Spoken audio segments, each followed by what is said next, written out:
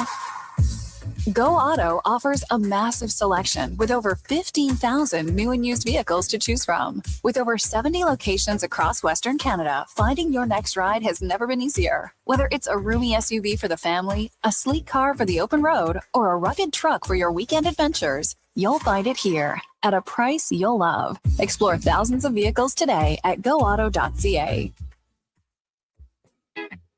Planning your next event? Let Loca Quality Market cater. From made-to-order meals to gourmet platters to full chef tasting experiences, they make entertaining effortless. Visit loca.ca to start planning today. Come for Canada's largest trade shows, the biggest names in entertainment, exhilarating sporting events, and more. And stay for the experience at the Edmonton Expo Centre. Looking for the perfect place to host your next big event? From trade shows to galas, meetings, and concerts, the Edmonton Expo Centre has the space, event expertise, and service to make your next event unforgettable. With over 522,000 square feet of flexible event space, in-house catering, and operational expertise, they bring your biggest vision to life. Learn more at edmontonexpocentre.com today. Hey, sports fans, we've got a clear choice for you. At Crystal Glass, we provide customers with the perfect glass for any job. From home to auto and even commercial, installation or repairs, we're your team. Call 310 Glass or visit crystalglass.ca. Crystal Glass. Your all-access pass to the world of sports is Edmonton's only sports radio station. From pre- and post-game hockey shows to in-depth analysis from your favorite commentators, the action never stops on Sports 1440.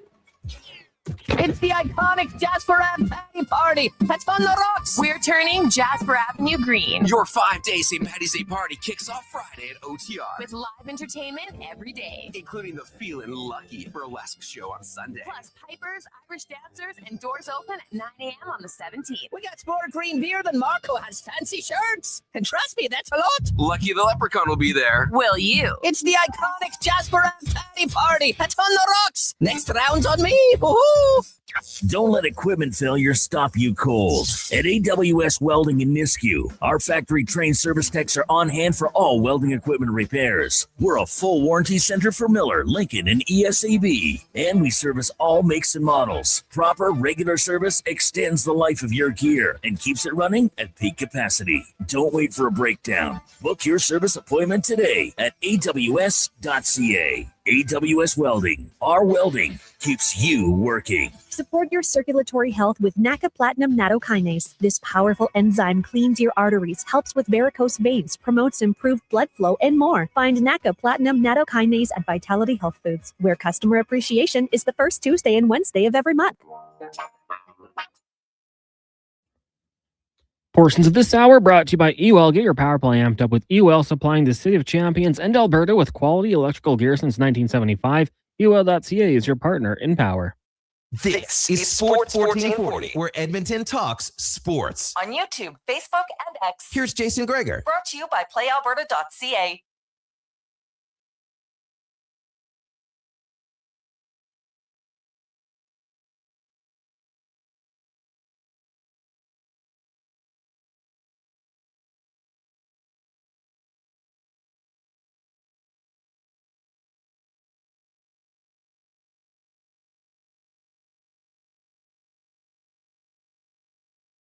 $350. I do want to read this. I got this email in at Gregor at sports1440.ca. Gregor, did you happen to see Darnell Nurse's press conference today? I don't know if you're there or not, but he actually took accountability. Maybe he was listening to your show yesterday. He actually took accountability and said he needs to be better, and he has to play way better. I did see that. I was not down there today. I was doing some show prep and articles and didn't go there today, but yeah, it's refreshing. It's about time. Right? And that's it. I think if players just say the truth, you know what? I'm not happy with how I'm playing. I need to play better. He outlined some of his own statistics, said, hey, if we're going to go anywhere, I got to play better. And it's the truth. He plays the most 5-on-5 minutes on the team. He's got to play better. It's that simple. Like, the coach clearly thinks he's good. Otherwise, he wouldn't play in the minutes. Actions speak louder than words. So, yeah, it's about time. And you know what? Once you say it, it stops it. Like, what are people going to say? Oh, yeah, it needs to play better. Well, yeah. And everyone's like, well, thanks, Tips. He just said he had to play better. Like, there's nothing left to say. When you try to pretend like you're not playing poorly, that's when people get upset. It's like, I don't know if anybody watched the Elias Pettersson interview. I don't know if you did, TR, or not, but you should go watch it. It was 3 minutes and I think 12 seconds long. And he was asked 14 questions. 14 questions. Like, it's like a 10-second answer every time.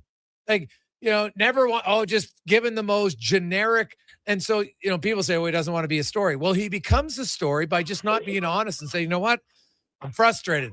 This is what I'd like. Talk openly and honestly, because then because I truly believe that most fans have empathy. They do. And they're like, hey, you know what? Like Stuart Skinner. Some people get mad at Skinner, but Skinner, if he played poorly, he was the first one to say he played poorly. I still remember the Tampa game. God, we played great except me. I sucked. I cost us the game. Like, what? No one can get mad at him. He just told the truth, right? So, Nurse, hey, maybe this is a coming of age for Darnell Nurse to speak like that. Because if it is, right, you naturally, and if you put it out there, I need to play better, I think you got a better chance of playing better rather than on the record, you're like, oh, you know what? Next question, whatever, good analysis. Right? You're not putting anything out there. And some people might think that's a little too deep, and that's fine. But I'm a big believer. If you put it out there, you got a much better chance of it coming true. Well, if you're asking me, I set my clock by that. I carry that motto into each facet of life, man. It's manifesting things. It's being honest with yourself. And once that happens, now that being said, of course, feel like finally he's honest, because it's always his fault. It's not always his fault. It gets exaggerated, but he did play very poorly. And when you're in a bit of a funk, a bit of a slump, I think that you probably gain more respect. You feel better about yourself, and it's a new slate of sorts. I find as an athlete, I need a reset. Like if anything like that's happening, and sometimes even if you're riding an ultimate high, you need some sort of a reset, because it's easy to take chances and you might leave yourself open defensively or whatever it is. There's always, like, they say, not too high, not too low, peaks and valleys, try to keep the train on the tracks. But when it comes to Darnell Nurse, I really thought that was a mature perspective and the way he approached those questions. And I think that, because we know he's still got it in him. It's not like he's 40 years old and he's hanging on and he's trying to make excuses. I think it's somewhat of a clean slate when you need it. Yeah, I would agree for sure. Let's get to 5 questions brought to you by The Brick. Do you need to sleep better? Maybe you're restless. Maybe it's just because it's trade deadline week, but maybe you're like, I need a better sleep. Well, 50% off mattresses. Also save up to 50% off beds when you buy 3 matching pieces right now at The Brick and thebrick.com.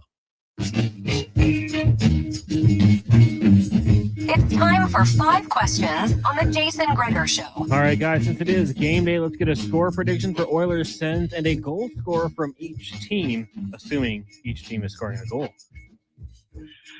I'm going to say 5-3 Oilers on an empty netter. Stützle is going to get 2. And let's see, Matt Savoy is going to get 1. Well, I did actually have my Oilers Nation was that Matt Savoy would extend his point streak to a career high 4 games. But I will say, for the first time in 11 games, the Oilers and their opponents don't combine to score 7 goals. That the Sens don't give up a ton, and the Oilers are desperate not to give up some. So I think it's a lower scoring game. I agree with you, an empty netter, like 3-2 empty net. So I guess that makes it 4-2. All right, the Sens 6-3-1 in their last 10, but do sit 5 points back of Boston for the final wild card spot.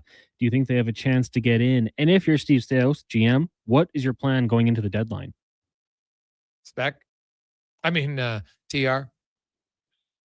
Well, I definitely think they have a chance, because they've been playing well above average all year. It's the goaltending has really let them down. I mean, I think more so than any other team in recent memory when I look at those numbers. Am I looking at something wrong? Have they really dropped the ball so much so that we talk about Darnell Nurse?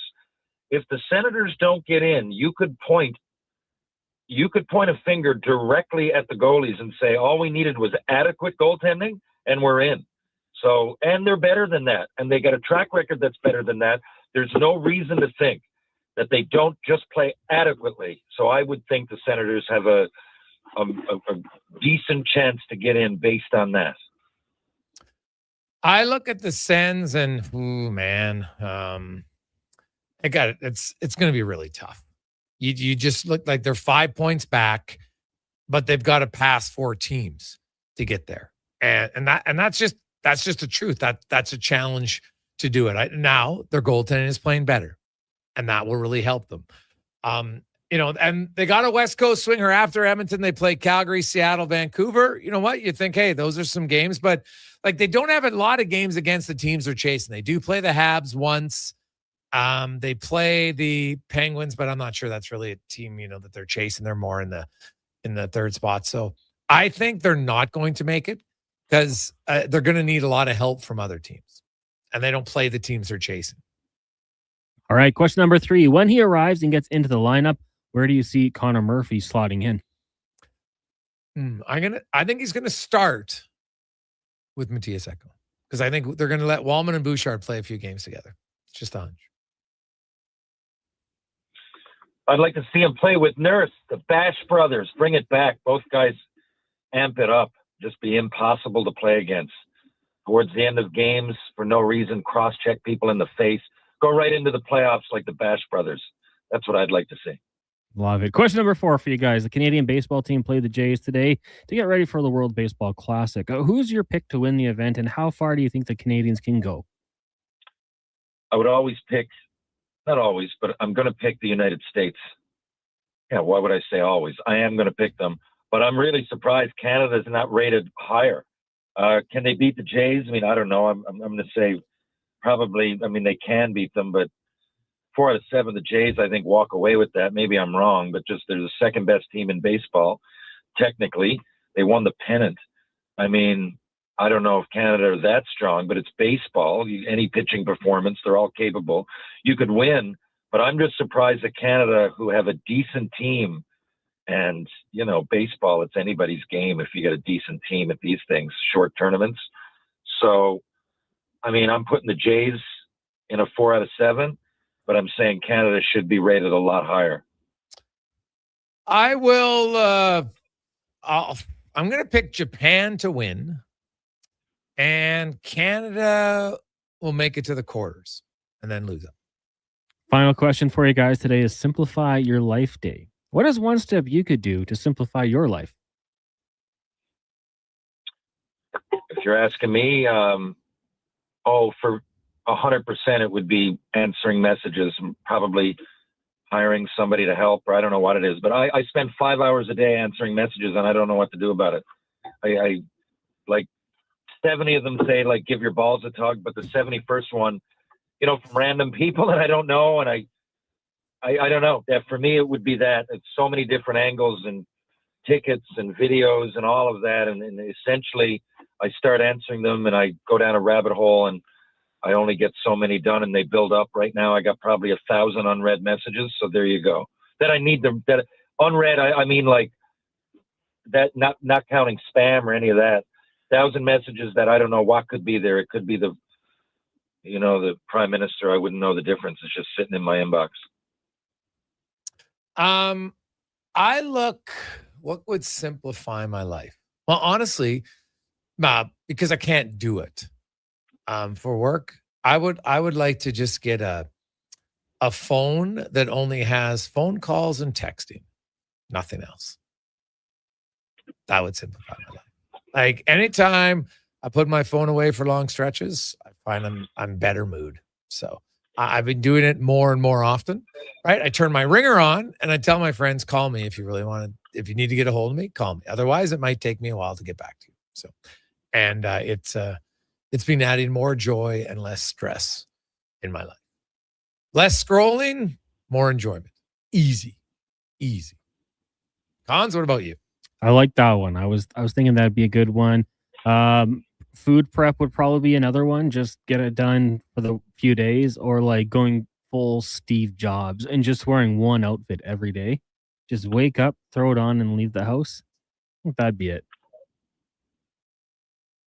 Ooh, all right. I mean, not like I'm a big fashion guy anyways, but, you know, it just simplifies it a little more. You know what you do? Just get 5 black T-shirts, 5 white T-shirts. That's all you got to wear. Right? They actually did a study on someone who lessened all their choices in their closet and how much better their life was. You walk in the closet. Some of you probably stand there. What am I going to wear today? What am I going to wear? And they just said, you know what? Most people don't even know what you're wearing.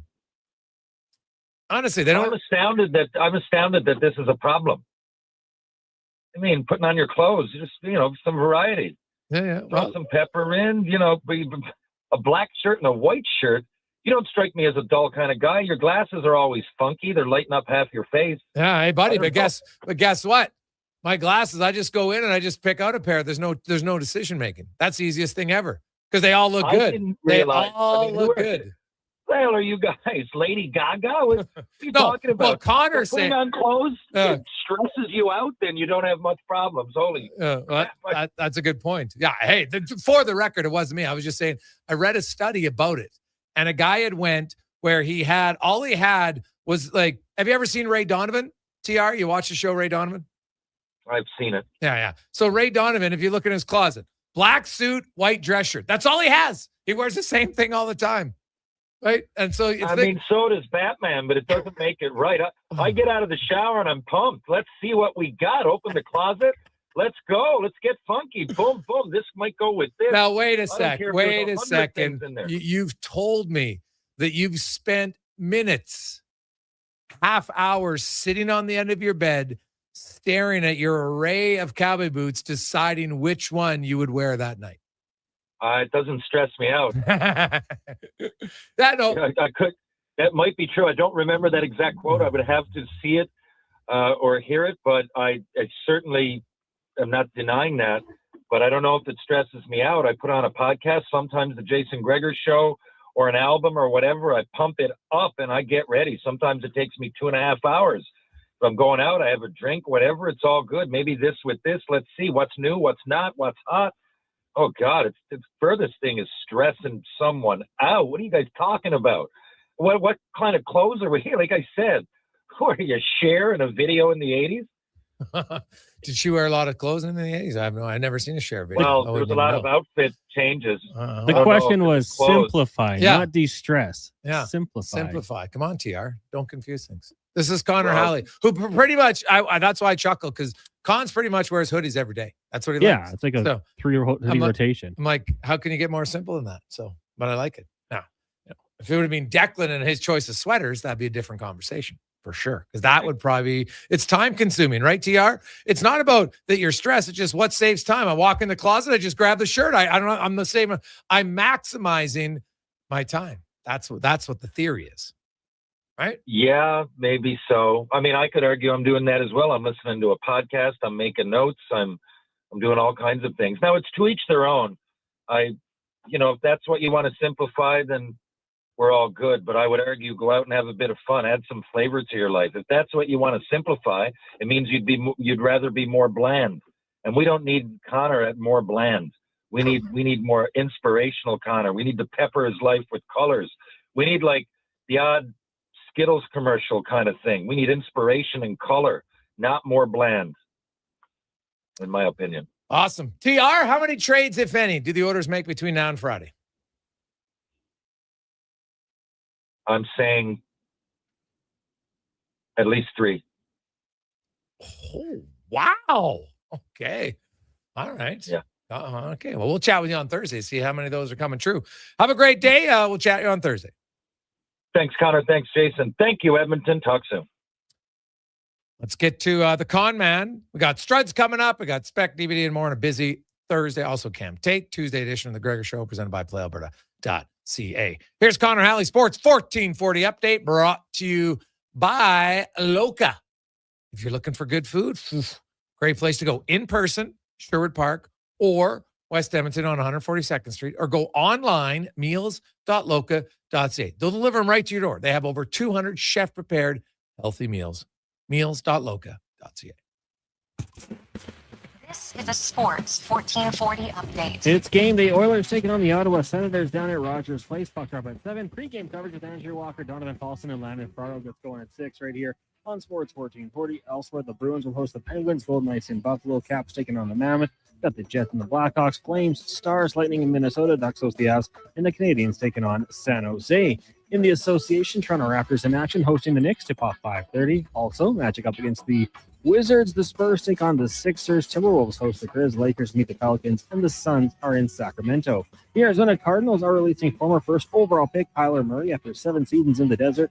Cards owe Murray $36.8 million guaranteed for 2026, and it would be another $20 million in 2027 should he remain under contract through March 15th. And the Colts are using that transition tag on Daniel Jones, meaning it's a 1-year tender that gives the team the right to match any offer from another team, currently worth $37.8 million for the 2026 season. In the AHL, earlier today, Condors get past the Colorado Eagles 5-4 in a shootout tonight in the AJ. Olds will host Canmore, and Whitecourt heads to Grand Prairie. 7 o'clock starts for both of those. And then the PWHL, Toronto hosting Montreal just after 5. Coming up in hour 3 of the Jason Gregor Show, we'll hear the stat of the day and be joined by former NHLer Jason Strudwick. I'm Connor Halley. This has been a Sports 1440 update. Sports 1440, Stingray radio station. CKJR broadcasts from West Edmonton Mall and Wetaskiwin. Download the free Stingray music app and listen wherever you go.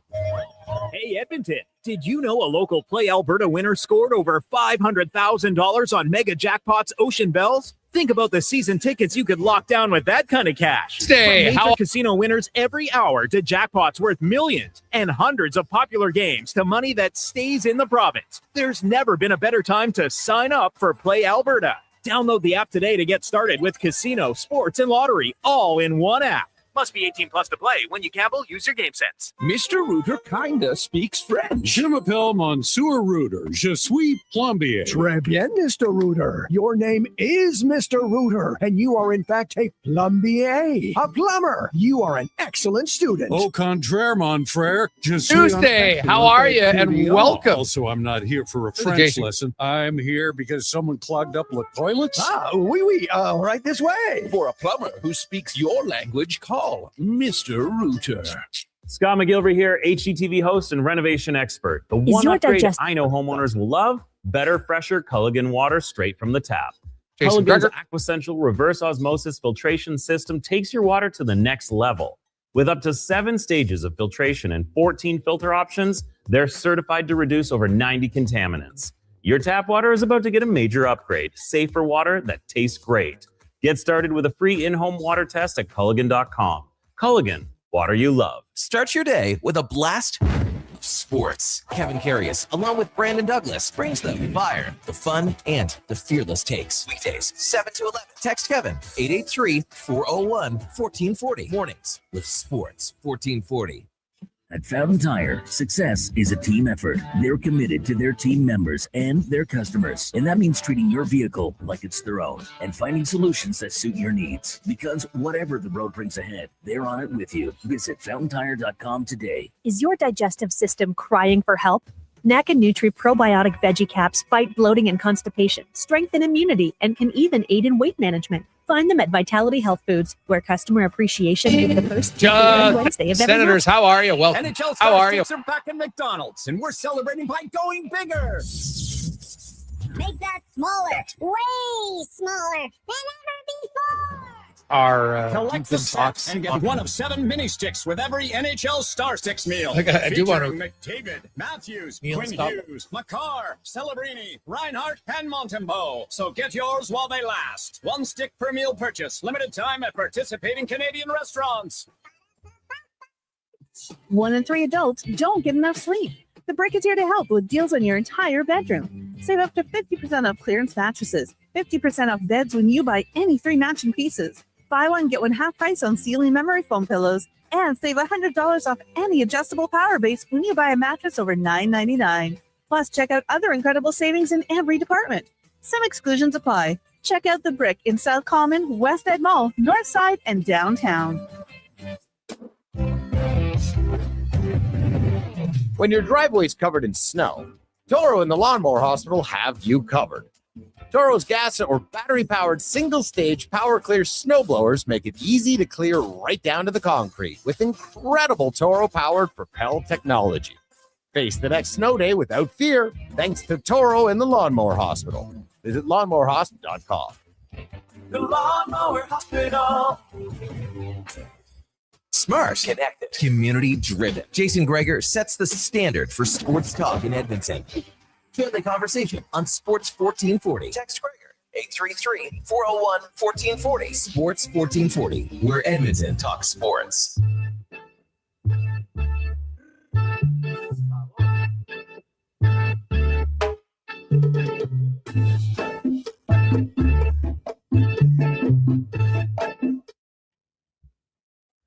Portions of this hour brought to you by Japa Machinery. Do you know that Japa offers in-house and on-site heavy equipment service? Rain or shine, Japa's service department is here for you. Visit japamachinery.com for all the details. The Jason Gregor Show, the best of Edmonton sports talk and beyond. This is Sports 1440. Presented by PlayAlberta.ca, Alberta's only regulated online gambling website.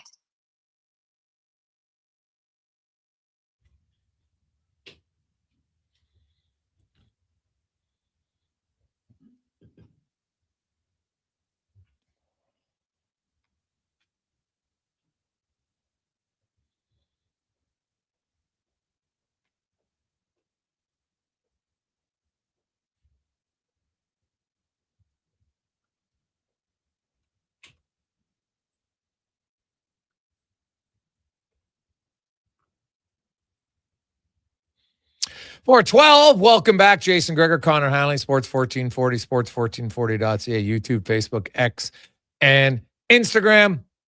Hope you are having a lovely Tuesday afternoon. It is game day. The order is taken on the Senators. You could see some new D pairs. You're going to see some new line combinations tonight. Connor Ingram will get the start in goal. The Gregor Show always brought to you by PlayAlberta.ca.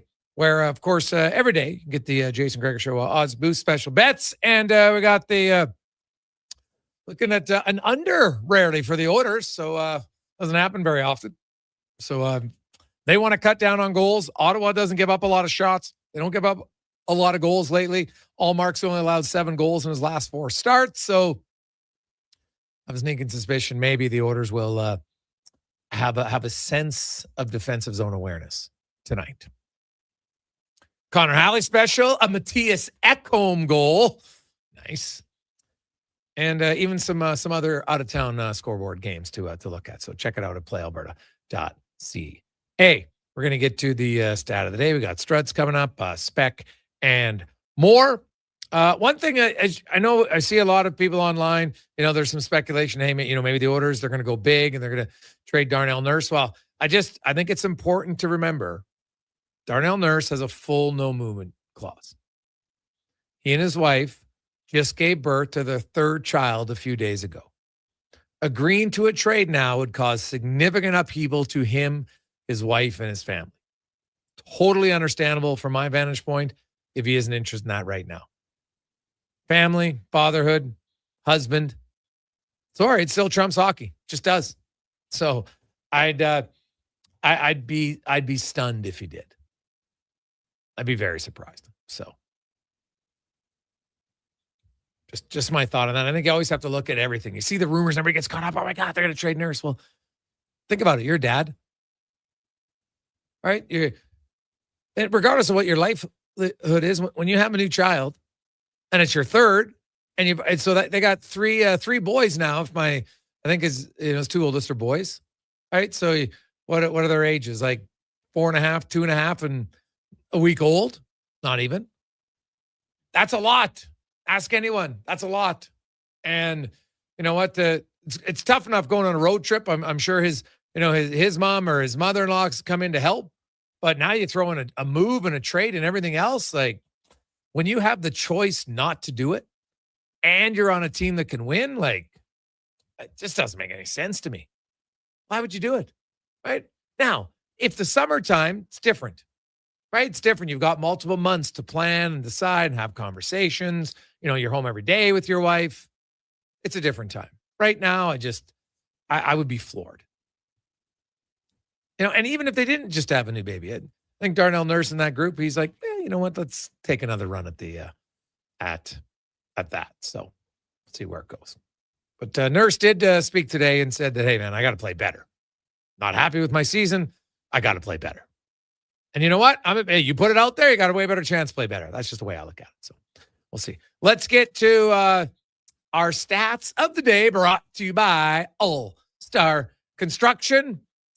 They not only help and shape build Edmonton communities, they also give back a ton. The Wellspring, Alberta Edmonton House Cancer Treatment Center, they donate all the lighting there. Also, the Climont Hall Hockey Rink in Spruce Grove help that one as well. That's All Star Construction. And some, we had some fun with the stats earlier today about the Jekyll and Hyde of the Oilers. This is how their season's gone, and it's wild. First 26 games, 2 months of the season. Oilers 30th in goals against per game at 3.58. Then out of nowhere, they decide we're going to play defense. Their next 25 games. So remember, 26, 25. Their next 25 games, they drop a goal against per game. They go from 3.58 to 2.56. Third best in the NHL. From 30th in the 126 game stretch to third in the next 25 game stretch. Pretty good. And then just as quickly as it was going down, boom, it skyrockets back. They give up 6 to the Penguins, and they've given up 46 in a 10-game stretch. So they go from 3.58 to 2.56. Now it's only 10 games, so we'll see where they're at 25 games. All the way up to 4.6. They are the ultimate Jekyll and Hyde team when it comes to defense for the Edmonton Oilers. So we'll see. Can they stop the bleeding here? Can they start to show an acumen of defensive play, which they did show from December 1st till January 22nd? Pretty long stretch of games. Played pretty well. They've done it before. Can they do it again? The other stat to watch for, a young Matt Savoy, who clearly enjoyed his time. He got a break. And I do believe that the time off is very helpful for young guys. Like it's a challenge, man. Being a rookie in the NHL, it wears on you. And Matt Savoy has come out of the break 6 points in 3 games. He's averaging 2 points a game. And how about this? He's one of 3 Oilers who are averaging 2 points a game. There's only 6 players in the NHL who have averaged 2 points a game coming out of the Olympic break. Marty Necas, Nathan McKinnon in Colorado, Matt Boldy in Minnesota, McDavid, Bouchard, and Savoy in Edmonton. So it's off to a pretty good start. Also, most goals out of the Olympic break. Speaking of rookies, Matt Schaefer. He's got 4. Marty Necas has 4. And Necas has played 4 games. Schaefer has only played in 3 games. The other stats to look for, and we talked about Ottawa's goaltending. It's been awful. Who the Oilers play tonight? Like awful. When they had 2 goalies for their first 51 games. Allmark and Mierlainen, they started 51 games between the two of them. They had a combined minus 34.5 goals saved above expected. Minus 34.5. To put that in perspective, in his 26 games in Edmonton, Tristan Jarry is above goals saved expected, even with his numbers, because his environment's been awful. But Tristan Jarry actually is +2 goals saved above expected since coming to Edmonton. Actually, no, that's not true. That's Edmonton and Pittsburgh. My bad. I knew that seemed off. That's the whole season for Jarry. But even how he's played in Edmonton, he's still +2 on the season. And the Senators, those 2 guys were minus 34. Now, since coming back from his personal break, where he dealt with his his personal wellness, Linus Ullmark has made 4 starts. He's only allowed 7 goals. He has a .918 save percent. He has a 1.73 goals against average. And no surprise, the Senators are winning because they've been playing pretty good defensive hockey. They've allowed the fewest shots on goal in the NHL 5-on-5. They're tied for the fewest shots on goal overall. Tied for the fewest high danger chances. They don't give up a ton. But They're still giving up the 13th most goals because their goaltending just simply wasn't good enough early on this year. And that's the reason they're not in the playoffs. So I know you'll look at the standings and say, oh, the standings not very good. This is a game the Oilers should win. Well, yeah.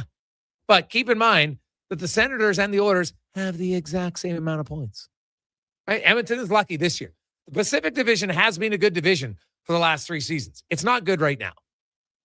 And that's lucky for the Oilers. Because the Oilers, well, they're only 4 points up on 9th place San Jose, 10th place Nashville, 11th place LA. They all have 62. The Oilers are only 4 points out of 11th. In the West, they're also only 4 points out of 1st in the Pacific. And depending on what happens tonight, they win. Vegas loses in Buffalo against the hottest team in the NHL. Suddenly, the Oilers could be 2 points out of 1st. It's wild. Like, they haven't played up to their potential. I think we'd all agree with that. But they could find themselves 2 points out. The opportunity to finish strong is still there for the Edmonton Oilers. Basically, starting out the final quarter of the season, the stretch run, the final 21 games, they just got to play better. And it starts in their own zone. Goaltending, yes, but more so the defensive zone and coverage. Because Mike Kelly, I'll leave you with our final stats of the day from Mike Kelly and from Sports Logic. Because here's the numbers that tell you why it's not just goaltending. The Oilers are in the bottom 5 in quality shots against, expected goals, and goals against at 5-on-5. They're last in rush chances against. Last. So, hey, why do you think they got Connor Murphy? People are like, why'd they get Connor Murphy? Because they need a defensive defenseman who prides himself on trying to limit those areas. We know the Oilers can score. That's not a problem. But expected goals against, not good. So the Oilers, defensively, when they improve their goalie numbers will probably improve, but their wins will start to come. And we'll see if it starts tonight. That's our stats of the day, brought to you by All-Star Construction. Come back. Jason Strudwick joins us on the Gregor Show, presented by PlayAlberta.ca. Legacy Heating and Cooling is the #1 heating and cooling company for people who want heating and cooling, because you'll save a bundle by bundling. Then you can use hot, cold, hot, cold. Come on, thermostat, do what you're told. Turn up the heat, turn up the cold, so the vents start pushing out tornadoes. Bundle my furnace with some AC. Gonna get a new from Legacy. Oh, yeah. Save a bundle when you bundle your new furnace and AC from Legacy today. Plus no payments and no interest for 1 year. That's how you build your legacy. Legacy Heating and Cooling. Summit Restaurant, located in the heart of the Silent Ice Center and just minutes from South Edmonton Common. Summit is your destination for exceptional house-made pizza, delicious entrees, and expertly crafted cocktails. Experience the perfect blend of flavor and ambiance in a modern setting. Join us for a straightforward yet elevated dining experience where our commitment to quality speaks to every bite and sip. Make Summit Restaurant your next night on the town. Who's that working on the underground utilities over there? All-Star Construction, that's who. What about the street lighting? Yep, All-Star Construction. And the directional drilling, hydrovacking, neighborhood renewal, and telecommunication work? Yep. Since 2009, All-Star Construction has been doing all that and more, shaping and building Edmonton communities for land developers all around Edmonton.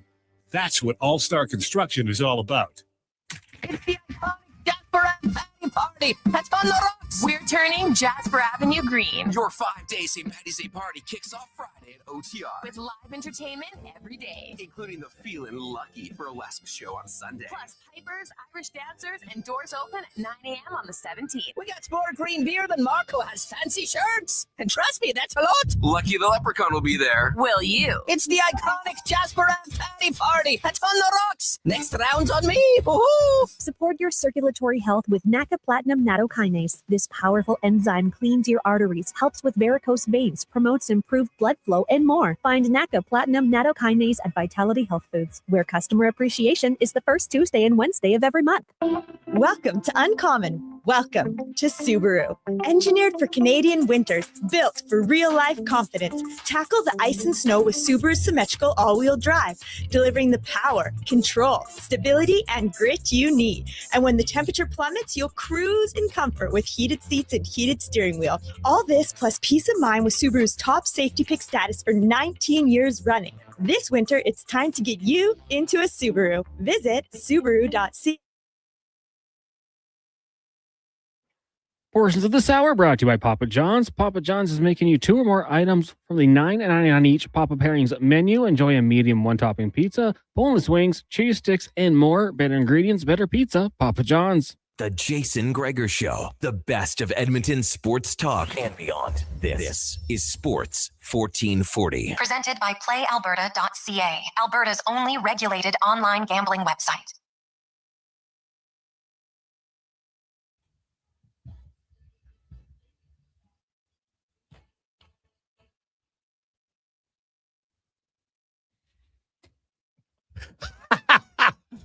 I like when people have a little fun in life. So Arash Markazi had a tweet.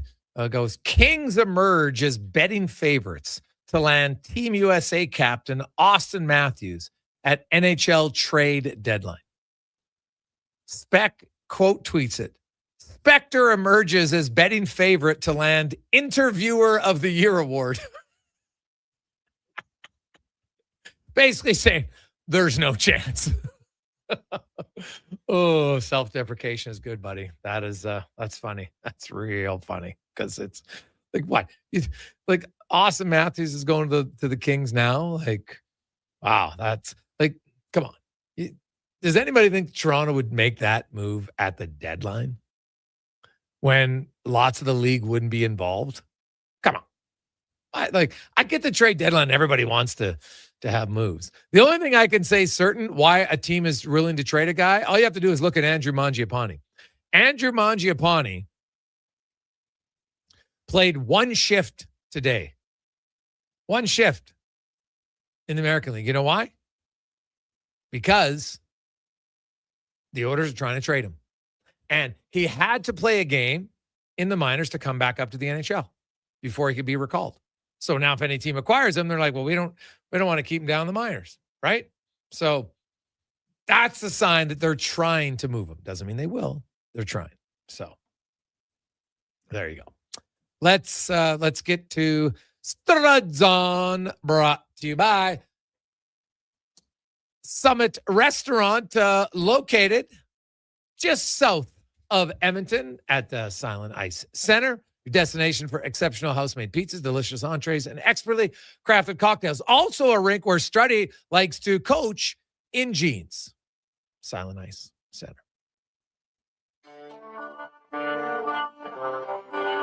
The Jason Gregor Show presents Struds On. I don't believe in tea bags. I use loose leaf tea. It is so much better than the tea bags. I'll eat tea bags. I'll Struds On. I'm not a huge DJ guy. I mean, I guess if you hand me a couple glow sticks and a tight white t-shirt that I can get wet, maybe I'd be into it.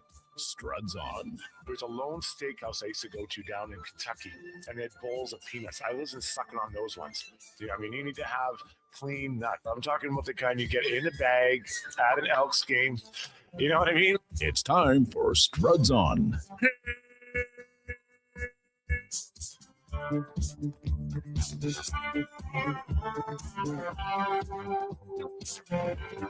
Struddy, how you doing, buddy? Top notch. How are you guys doing today? Oh, I'm good. Have you graduated from coaching without jeans yet, or is that still part of your repertoire? No, it's not. Listen, it's a choice of time. So if I only have an hour practice, I wear the jeans, and I still do it. Why would I? I'm not sweating. I'm not the one working out there. I'm just yelling, right? Just yelling at kids. I'm not doing anything else. Now, if it's more than 1 hour, then I do. I'll put something on a little bit more cozy and casual. Really? All right. So if it's an hour 15, then you put on track pants. Oh no, I put the track pants on over top of the jeans.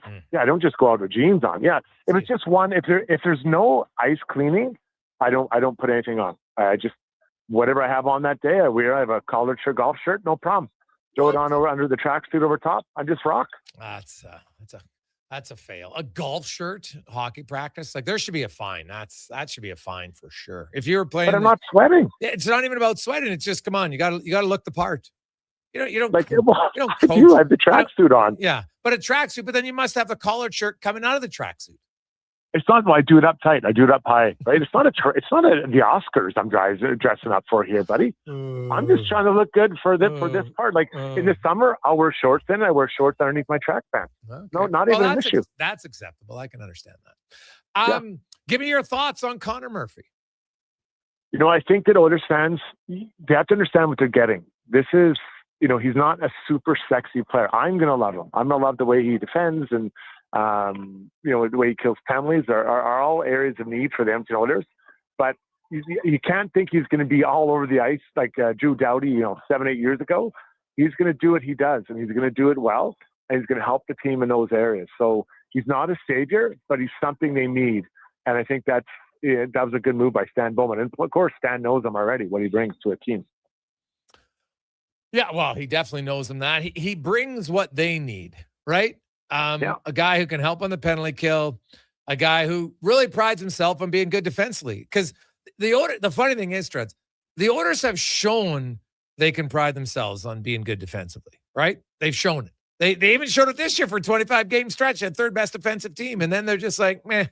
It's like they lost interest. It's wild because it's not like the system has drastically changed when they went from October and November where they couldn't defend to suddenly, like, remember they got blown out by Dallas. They gave up 8 goals. And it was almost like they said, okay, you know what? This is embarrassing. Because in the next game, they shut out Seattle. And then after that, they went on a 25-game run where they were third best in the NHL. Like, it's wild to me how quickly they've been able to go from bad to good right back to bad. It's a choice. Defending is a choice. It's not a skill.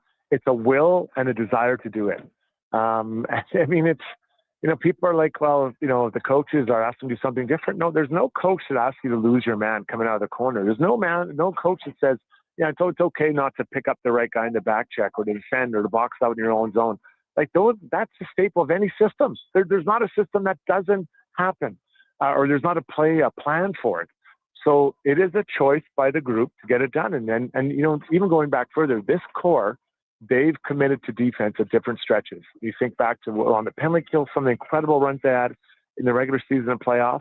So they can do a much better job than they've shown. And I would expect they got to find this pretty quick because you look at the Pacific Division, there's no barn burners in here. Maybe there's some decent teams, but no one you're like, oh my God, like imagine if you had to play the Ducks in the first round. You're not losing sleep over them. They've got some good players, but they make plenty of mistakes.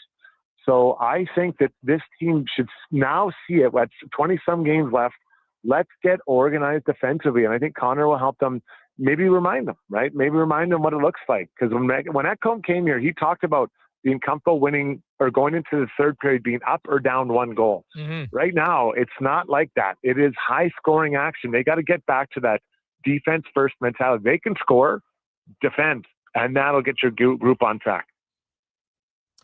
Who would you play Murphy with his first game? I've been kicking this around so much. I think I've turned it inside out about 5 times. I think Wallman is probably the right guy for him. If without anything else going into it, because I think Wallman allows him to be maybe a little bit more offensive. He has some risk in his game, and I think Murphy doesn't. Murphy does not have risk in his game, so that feels like a good pairing. But then that puts Nurse on the third pairing, and he's with Emberson. So do you play the top 2 guys, Ekholm and Bush, together a bunch, and then just split the other ice time between the other 2 guys? Maybe.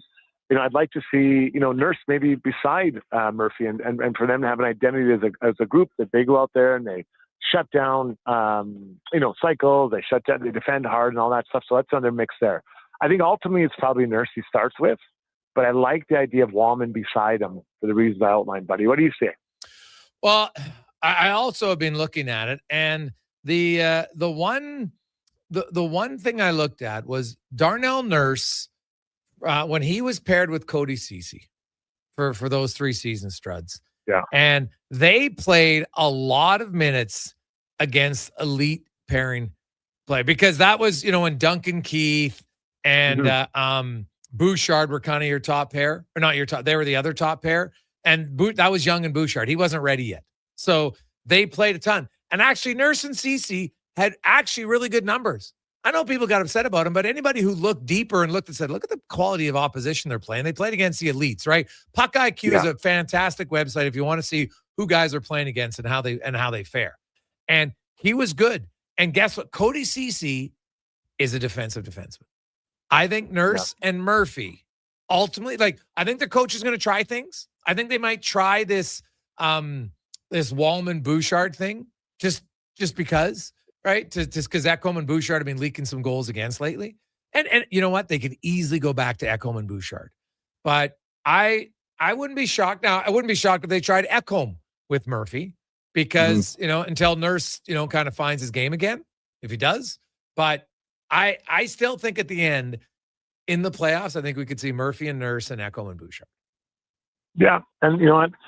I think this gives them a lot of options. I really do. I think the play of Emerson, who's quietly had a good year, I think that also feels pretty good. Then you got Stastny still, right? So you kind of have your 7, you have your 5, and then the other 2.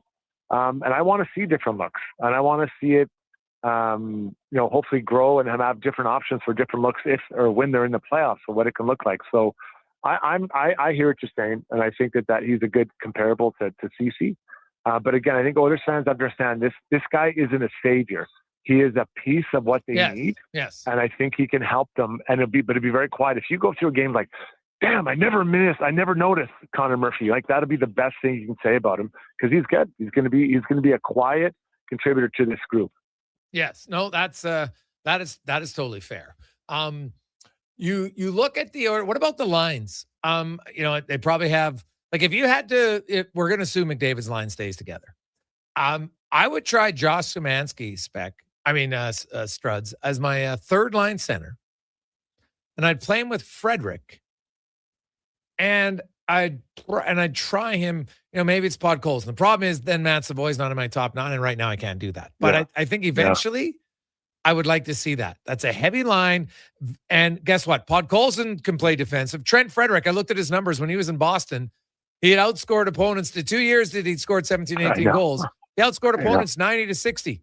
He's a good defensive player. So that line gives you, because when I even looked at the Olympics, who is Canada's second best line? The straight ahead line, bigger guy. Now, these guys aren't as skilled, and they don't need to be that scoring, because I know Draisaitl is going to score in the playoffs. But the Oilers need a heavy third line, and I'd be interested to see if they can do that. Now, maybe they go and get a veteran third line center. Easier said than done. But if they don't, I'd try Szymanski. What about you? Yeah, I agree. And I think that he's had some pretty good experience. You think about what he had before he went to Olympics and being at the Olympics. I think that obviously they value him, and they brought him and hired up. So I would agree with that. I'd like to see that. Here's my worry about trading for a veteran third line center. Reality, it'll be one you hope can be a third line center, and he's actually a fourth line center. The Oilers have a lot of fourth line options. They don't need a fourth line option. You need a clear third line center. And if not, maybe I trade for a winger further up the lineup. I just worry they're going to trade for someone who they hope can be a third line center. And that is a dangerous game, because they've got that covered many times over. Yeah. I know a lot of people are talking about the Columbus Blue Jackets. They got a big win last night. They played Nashville tonight. They play Florida. Yeah. I think if they split their next 2 games and they're still within 3 points of Boston, I don't think they trade either one of their guys. I think that's an organization that says, we'd rather make the playoffs than get another pick or prospect and give away Boone Jenner and Charlie Coyle. Yeah. And those are 2 that I really like, especially really like Charlie Coyle, because he's had success besides Trent Frederick, right? So you're kind of putting the band back together.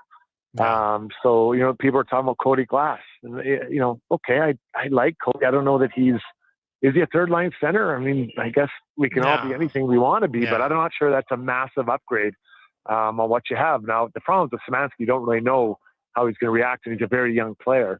But I guess the good thing is that, he's a guy that's trending in the right direction and, could be an NHL player for the Oilers next year. Full time. Yes. No, I don't. I agree with you that it's a little bit of a risk. Yes, there's no question about it. But I'm intrigued sometimes. We've seen other teams do it. He's an older guy. And the biggest thing is he knows how to play defense. And so he's big. Yes. Yeah. And he skates really well for a big guy. Looking at some of the other teams, the Vegas Golden Knights, there's rumblings out of St. Louis. Do you think the Vegas Golden Knights go and get Jordan Binnington? Well, their goaltenders have been hit and miss, right? And I think part of that is just their team defense, or their defense itself isn't the same as it was, right? And I think that really helped their goaltenders be pretty good, especially when you think back to the recent Cup victory that they had. So if I'm Vegas, I'm looking at the Pacific Division thinking, I got to figure something out here. The Pacific Division isn't a gauntlet like the Central is. And I think there's an opportunity for someone to really grab this thing and run with it. Vegas, I'm not afraid of them. If I'm the Oilers, I'm not afraid of them. I'm not afraid of the Ducks. I'm not afraid of anyone. I would like to get second place in the division at least, just so I have a little bit of time at home or more time at home. But I'm not worried. So yes, I think there's potentially a fit there with Binnington. Now, what does that look like and when do they have to give up? I'm not sure. But the one I can understand, Greg, is the rumors about Robert Thomas and them moving him. To my eyes, he's a really good player. He's got $8 million? And you take a look at him compared to Pettersson, who's at 11.7 or whatever it is. It's not even close about the types of players they are. And if you are engaging with St. Louis, my question is why are they getting us have this guy? What am I missing here? I'd be nervous because to me, from the outside looking in, Greg, I really like this player. Yeah. Hey, Robert Thomas, it's like last year, everybody thought, okay, here's his breakout year. He comes out of the Four Nations. He leads the NHL in scoring, 40 points in 26 games, which puts him on 120-point pace. And people are like, damn, okay, this guy's going to be good. And it hasn't come to fruition this year. The thing about St. Louis is, if you're trading him, it's got to be for a good player coming back in return and maybe multiple ones. And I'd heard the Owen Power one, but if you do that, don't you have to be then it's a bigger trade, and maybe it's Thomas and Falk, right? Because if you're trading Owen Power, I don't see how, or maybe Parayko, I don't see how you could give up a top 4 D-man for a center iceman when I know Tage Thompson's terrible in faceoffs, but him, Ryan McLeod, and Josh Norris, pretty good centers. You're going to get another center, and then what are you going to do? You're going to be searching for a second pair D-man? That's in the playoffs. That's pretty tough. So if it becomes a bigger trade, then that would make more sense to me if Falk's involved. Yeah, and that's fair. And when you look at Buffalo from their side, I'd like to see Robert Thomas dishing to Tage Thompson. That'd be a pretty decent combo right there. And you know what their money's going to be for a while. But Owen Power, I think there's quite a bit of upside there still. I watch him play. I sure like the way he moves and his size. But that's a really interesting one for me. Just why? Why does St. Louis want to move? Because I thought it was Kyrou. I thought for sure Kyrou would be the one to leave. Well, right now it sounds like it might be Robert Thompson getting more traction. Well, it'd be fascinating, man. Lots of names gets pushed out there. St. Louis seems to be Jeremy Rutherford. If you like to follow guy, he's pretty tapped in St. Louis, so he'd be a guy to follow because hey, they got a lot of players that people I think could be interested in. Robert Thomas being the top of it. Lastly, Struds, what about let's say the Oilers can't get a big name? Would you have interest? Do you think Michael McCarron could be the third line center? Or is he more of a fourth liner? Well, I think that's a guy that you're okay, this guy, you can ask him to be a third line center, but I don't know that he is. Now, I like his size. I'd like him on the fourth line, when he brings a little bit of grit, or it's quite a bit of grit, actually pretty physical guy. He fights. You've seen him fight Nurse a few times here, and that's gone, pretty well for both guys. So yeah, I would, but I don't know that he's a third line center. A third line center, it's a pretty big jump from the fourth line in minutes, responsibilities, matchups, all those types of things. So, I don't think it'd be too much to get him. And the guy I really want is Ryan O'Reilly out of there, but it sounds like he doesn't want to go anywhere. So that changes things quite a bit. But that to me is a big jump. You go from McCarron to O'Reilly, big jump there. Oh, yeah. And last, do you think Nazem Kadri gets dealt before Friday? Yeah, I do. Really? I really do. And I have no insider. I'm not an insider at all. So this is just my gut. When I'm looking at this Calgary Flames team, it's important to have vets around, but eventually you're going to trade Nazem. So is his value? In my opinion, it's only going to go down from here till the end of that contract. So if there's someone that is giving you a good deal now and you are open to it, I think I would move him now because his value is high, as high as it's going to be. And that team, they're probably a couple of years away still from being what they want to be, which is, competitive. Strutty, enjoy the game tonight. We will chat with you next week, and maybe before or see if there's some trades. We might have to call you up again.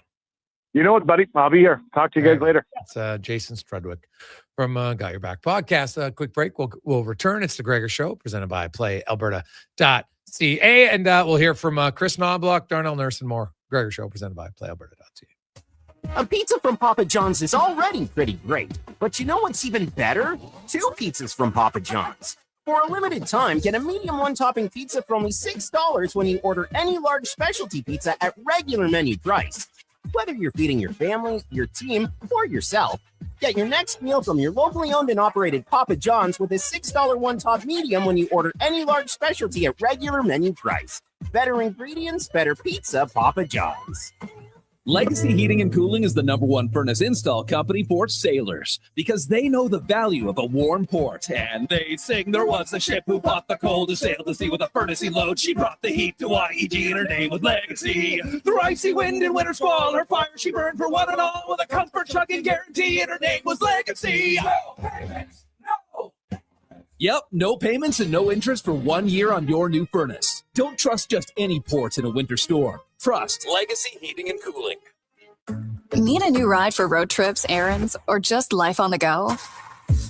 Go Auto offers a massive selection with over 15,000 new and used vehicles to choose from. With over 70 locations across Western Canada, finding your next ride has never been easier. Whether it's a roomy SUV for the family, a sleek car for the open road, or a rugged truck for your weekend adventures, you'll find it here at a price you'll love. Explore thousands of vehicles today at goauto.ca. Well, get ready for a silly hockey fans. Your partner in power just skated onto the ice. EWEL.ca, the new e-commerce website for electrical wholesalers Edmonton, is ready for the power play 24/7, 365. UL skates to where the puck will be in 5 years. Now that's forward thinking. Killer selection, slamming products from the best brands, and legendary service. Don't sit on the bench. Get your account today at EWEL.ca and win that project. Plug into your partner in power. Get an EWEL.ca account today. The longest running basketball show in Canada airs every Saturday morning at 10 on Sports 1440. Hoop City with Paul Sir introduces a new generation of basketball talk, and it's right here on Edmonton's home for sports, Sports 1440. Is your digestive system crying for help? NAC and Nutri probiotic veggie caps fight bloating and constipation, strengthen immunity, and can even aid in weight management. Find them at Vitality Health Foods, where customer appreciation is the first Tuesday and Wednesday of every month. When life unexpectedly changes, it can leave us feeling unbalanced, uncertain, and unsure of how to move forward. But you don't have to go through it alone. I'm Corey Anderson with Fairway Divorce Solutions. Our team helps reestablish balance, guiding you through your divorce with compassion, clarity, and support. Fairway has helped more than 6,500 families across Canada find a path towards a peaceful, fair resolution. With 2 offices in Edmonton, we're here to make your journey easier. Discover your options at Fairway Divorce. From the first face-off to the final whistle, Sports 1440 is your home for hockey talk. With live coverage, expert analysis, and pre- and post-game shows, we bring you closer to the game. Tune in 24/7, only on Sports 1440, Edmonton's sports station. From the local rinks to homes and businesses across the province, Alberta's rural natural gas utilities are here to fuel life affordably, reliably, and safely. We're members of the Federation of Alberta Gas Co-ops, providing natural gas to keep our rural neighborhoods warm and connected every day. It's local, dependable, and it's ours. To learn more about the Federation of Alberta Gas Co-ops and our members, and how natural gas fuels your community, visit fedgas.com. Alberta's energy.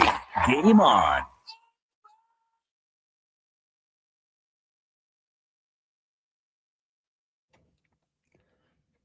Portions of this hour brought to you by Elks Nation. Check the new website, elksnation.ca. Articles, podcasts, and more breaking down the green and gold, the most in-depth Double E football coverage online, elksnation.ca.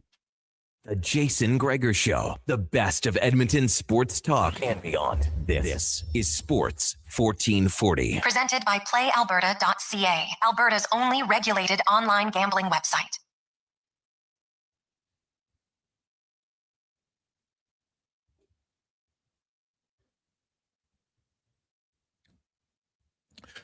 450. Welcome back, Gregor, Hallie, Sports 1440. Game day Oilers taking on the Senators tonight. Connor Ingram will get the start in goal for the Oilers. Connor Murphy will not play.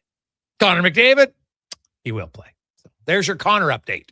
If you not that was the plan, but just came that way. 833-401-1440. 833-401-1440. You can always text us. The Gregor Show, presented by PlayAlberta.ca. Now, let's go in the Oilers dressing room. Let's hear from, first of all, Darnell Nurse and his thoughts on the Connor Murphy addition to the team. Yeah, no, it's exciting. I think anytime your group can get better, you definitely adds a really good component to our group. Steady back there, hard to play against. So, yeah, he'll be great for us. What about the overall defensive game from the team and how they can improve it? Yeah, we could be much better in that department. I think we've shown stretches and in areas, throughout the season that when we check, we play really good hockey, and it's supposed to sustain that inconsistency. And our group has it. I know individually, we all feel we have it. I know for me, just going out there being hard to play against and having fun on that side of the ice, that's gonna help our group. So we're excited about the last 21 games, and there's a lot of hockey to be played, and making the most of the opportunity that we have at hand. And what about the thought that, hey, the Oilers have been there, they got a lot of experience, they know how to turn it on, they know when to turn it on. Is that how they feel? Is that true? Well, let's hope so. I don't know if there's so much to switch, but I think, like I said, there's been stretches over the course of the year where we've played the way that we wanted to play, and showed that we can't do it. Now it's about doing it each and every night. That's there's no more runway. We just got to go out there and do it, and we talk all we want, but just go out there and play. And lastly, talked about his game and what needs to change, improve down the stretch. I mean, I'm not. It's 61 games, and I think we're minus 12 and have 20 points. I'm not happy about that at all. With that said, if we're going to reach the goal that we want to reach, I got to step up for sure. And there's a lot of hockey to be played, and I think that's the excitement, the opportunity, and that's the accountability. And who I owe that to is those guys in the room. That's it. No one else, and showing up here each and every day and giving everything I have for each guy in there, and enjoying it. Nurse can play better. He needs to play better. I get the frustration. I think it's valid this year in his game. It's not where he wants to be, but the coaching staff still believes in him. Look at the minutes they play. So, and I don't think that that's massively going to change with the addition of Connor Murphy. I think it'll come down a bit because now you'll have Ekholm, Wallman, and Nurse on the left side. So I think you'll see the left side minutes spread out a little bit. And because Nurse plays the most right now at 5-on-5, I could see that number going down somewhat. Not massive amounts, but maybe it goes down a minute, right? Shift here, 2 shifts, maybe something like that. Murphy, I think when it's all said and done, and you look over a 10 or 15 game stretch with Connor Murphy and Edmonton, although I guess he doesn't play tonight, he could play the final 20 games of the year. I think his overall time on ice will probably end up being around 5th of the team. Bouchard's going to be number 1. Nurse, Ekholm, Wallman, in whatever order. And you'll have some shifts where you'll still see Wallman here or there play the right side, Ekholm play the right side, just coming out of breaks, different things like that. Offensive zone starts, stuff like that. So, but Murphy's going to play, I think, a fair amount of minutes, but I don't think he's here to be a 20-plus minute a night guy. I could be wrong, but he's going to play a lot in the penalty kill. A lot. He's already played 177 minutes on the penalty kill compared to the Bouchard, who leads the Oilers defense at 115. Now, Edmonton doesn't kill off as many penalties. They've allowed 13 more goals, so keep that in mind. Right now, at what time in the power play do they give up a goal? Right, Chicago's killing off a lot, so they're going the full 2 minutes and a lot more. So that's good. That's going to play some impact for sure. But and Chicago does take more penalties than Edmonton, so it's also a factor. But Murphy's going to be on the PK. I would think he's going to probably start every penalty kill for the Oilers. Him and Ekholm maybe, or maybe him and Nurse, and they'll be your penalty kill unit. And I still think when it's all said and done, I wouldn't be surprised if we see Nurse and Murphy as a pair. Unless they split up the Ekholm-Bouchard one. But they might try that for a bit, but I think ultimately you'll go back to it. And maybe it might be split up a bit. Maybe Wallman gets some shifts with Bouchard. We'll see. Chris Knobloch gave his thoughts on Connor Murphy and where he hopes he can help them. I think a lot takes a lot of stress off of a lot of the defensemen who've been playing a lot of minutes. But, I think our two ailments this year, it's not producing more offense. It's been defending, and that's 5-on-5 defending. And he'll certainly help with the penalty kill also because he's long, strong body who's good at blocking shots. And so but I think the biggest improvement will be the 5-on-5, not giving up as many chances. And and also probably help with our pairs and just give all our guys a good partner. That last line was the one that said, Now, when I say a good partner, I think it means a lefty-righty. That's kind of how I view it. So I don't think it's a knock on Stastny, who's likely the guy to come out. I think it's more of a lefty-righty. He didn't say who he thought he'd play with. He said might depend on tonight. So I think they're going to try a few different pairs. That's the only thing that makes sense, right? What about just the fact that you're adding a pure defensive defenseman in Murphy and how that maybe can change the dynamic of your decor? Yeah, typically we've been looking for more offensive defensemen. Last year, with Klingberg and Wallman, more offensive minded. This year, I felt that we had enough offensive guys, and scoring goals has not been a problem for us this year. Second half of the year, I think we're, 1 or 2 in goals scored, but it's, you're going to have success in the long run defending and being able to check well. And, one guy's not going to just move the needle and make it tremendously better, but he'll do his job. And we need everybody else to get a little bit better there also. Yes, very much so. Does he see Murphy as a shutdown D-man who's going to go up against the other team's top lines? No, I think he can absolutely handle that, but it just, I guess he might complement an offensive defenseman, or maybe he's with another defensive defenseman who is in that shutdown role. So, I think it's too early to say this is exactly where we're going to put him with and how he's going to play. I think safe to say, be a little bit of trial and error to find out who works with who. Let's take a break.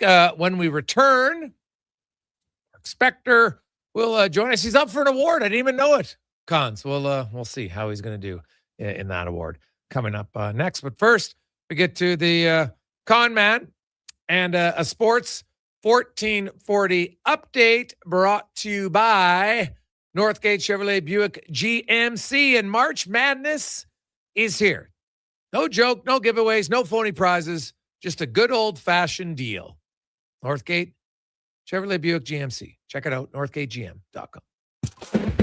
This is a Sports 1440 update. Game day down at Rogers Place. The Oilers host the Sens. Puck drop just after 7. Our pregame coverage with Andrew Walker gets going at 6 right here on Sports 1440. Elsewhere, you got the Devils and the Panthers. Golden Knights in Buffalo. Preds taking on the Jackets. Winnipeg hosting the Blackhawks. Stars and Flames. Wild Lightning. Avs in Anaheim. And the Sharks taking on the Canadiens. In the Association, Toronto Raptors taking on the Knicks. Tip-off 5:30 from Scotiabank Arena. Also the Nets and the Heat. Spurs meet the Sixers. Bulls taking on the Thunder. Lakers host the Pelicans. And Suns meet the Kings. The Arizona Cardinals are releasing former first overall pick quarterback Kyler Murray after 7 seasons. They'll owe him $36.20 million guaranteed next season. And the Colts using the transition tag on quarterback Daniel Jones. It's a 1-year tender that gives them the right to match any offer from another team. In the AHL, Condors knocked off the Eagles 5-4 in a shootout earlier today. In the AJ tonight, Olds hosting Canmore, Whitecourt hitting Grand Prairie. And in the PWHL, you got Toronto hosting Montreal. Puck drop in about 5 minutes. Coming up in hour 4 of the Jason Gregor Show, we'll hear from Mark Spector of Rogers Sportsnet, Derek Van Diest of NHL.com, and Cam Tate's latest edition of the 2-Minute Warning. I'm Connor Halley. This has been a Sports 1440 update. Sports 1440 in West Edmonton Mall and Wetaskiwin. CKJR is a Stingray radio station. Download the free radio player app and listen wherever you go. A pizza from Papa John's is already pretty great. But you know what's even better? 2 pizzas from Papa John's. For a limited time, get a medium one-topping pizza for only $6 when you order any large specialty pizza at regular menu price. Whether you're feeding your family, your team, or yourself, get your next meal from your locally owned and operated Papa John's with a $6 one-top medium when you order any large specialty at regular menu price. Better ingredients, better pizza, Papa John's. Hey, Edmonton, did you know a local Play Alberta winner scored over $500,000 on Mega Jackpot's Ocean Bells? Think about the season tickets you could lock down with that kind of cash. From major casino winners every hour to jackpots worth millions and hundreds of popular games to money that stays in the province, there's never been a better time to sign up for Play Alberta. Download the app today to get started with casino, sports, and lottery all in one app. Must be 18 plus to play. When you gamble, use your game sense. Legacy Heating and Cooling is the #1 heating and cooling company for people who want heating and cooling, because you'll save a bundle by bundling. Then you can use hot, cold, hot, cold. Come on, thermostat, do what you're told. Turn up the heat, turn up the cold, to the vents start pushing out tornadoes. Bundle my furnace with some AC. Gonna get a deal from Legacy. Oh, yeah. Save a bundle when you bundle your new furnace and AC from Legacy today. Plus no payments and no interest for 1 year. That's how you build your legacy. Legacy Heating and Cooling. Silent Rides is one of Alberta's premier specialty charter companies. With our luxury motor coaches, we provide our customers with the safest and most reliable ground transportation services. Our seatbelt equipped, top-of-the-line motor coaches have become the preferred carrier for many local sports teams, tours, corporate outings, and other various travel needs across Western Canada. For more information and to request a quote, contact sales at 877-748-0991 or visit silentrides.ca. Support your circulatory health with NACA Platinum Nattokinase. This powerful enzyme cleans your Back, arteries, Jason Gregor, helps Connor. with varicose veins, promotes improved blood flow, and more. Find NACA Platinum Nattokinase at Vitality Health Foods, where customer appreciation is the first Tuesday and Wednesday of every month. 1 in 3 adults don't get enough sleep. The Brick is here to help with deals on your entire bedroom. Save up to 50% off clearance mattresses, 50% off beds when you buy any 3 matching pieces. Buy Gregor, one, get Hallie, one half price on Sealy memory foam pillows, and save $100 off any adjustable power base when you buy a mattress over $9.99. Plus, check out other incredible savings in every department. Some exclusions apply. Check out the Brick in South Common, West Edmonton Mall, North Side, and downtown. At Hughes, it's all about getting in and out quick and clean. No cash, no problem. With Hughes' new tap and wash system, all you need is your debit or credit card to get your vehicle sparkling clean. Find us at HughesCarWash.com.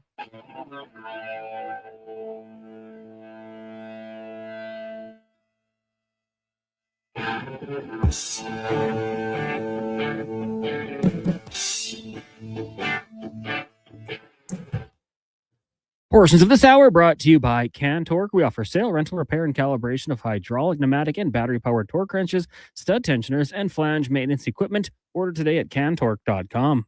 This is Sports 1440, where Edmonton talks sports. On YouTube, Facebook, and X. Here's Jason Gregor. Brought to you by PlayAlberta.ca.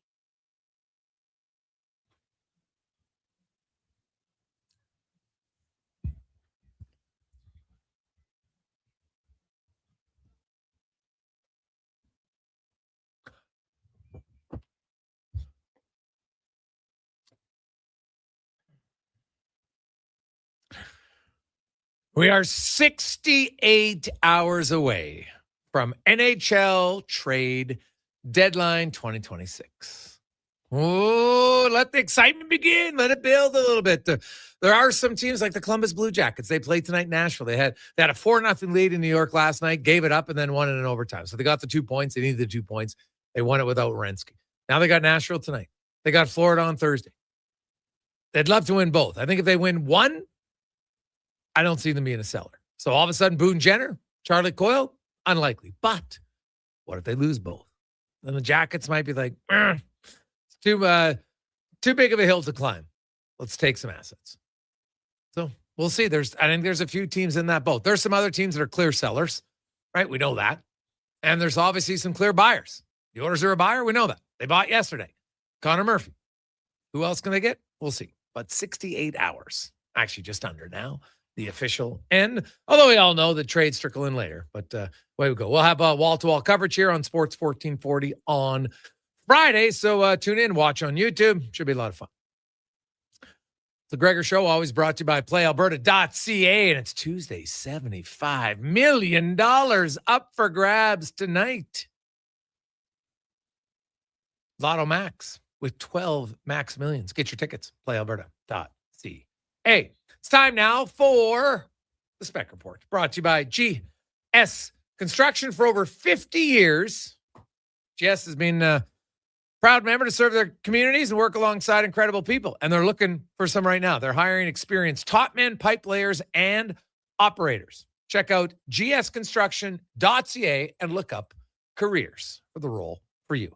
As Mark Spector from Rogers Sportsnet joins us again. And Spec, I did not know that you were up for the Interviewer of the Year award. Good luck. Good luck. Well, you know what? If you can't laugh at yourself a little bit, Jason, where the hell are we in this world, huh?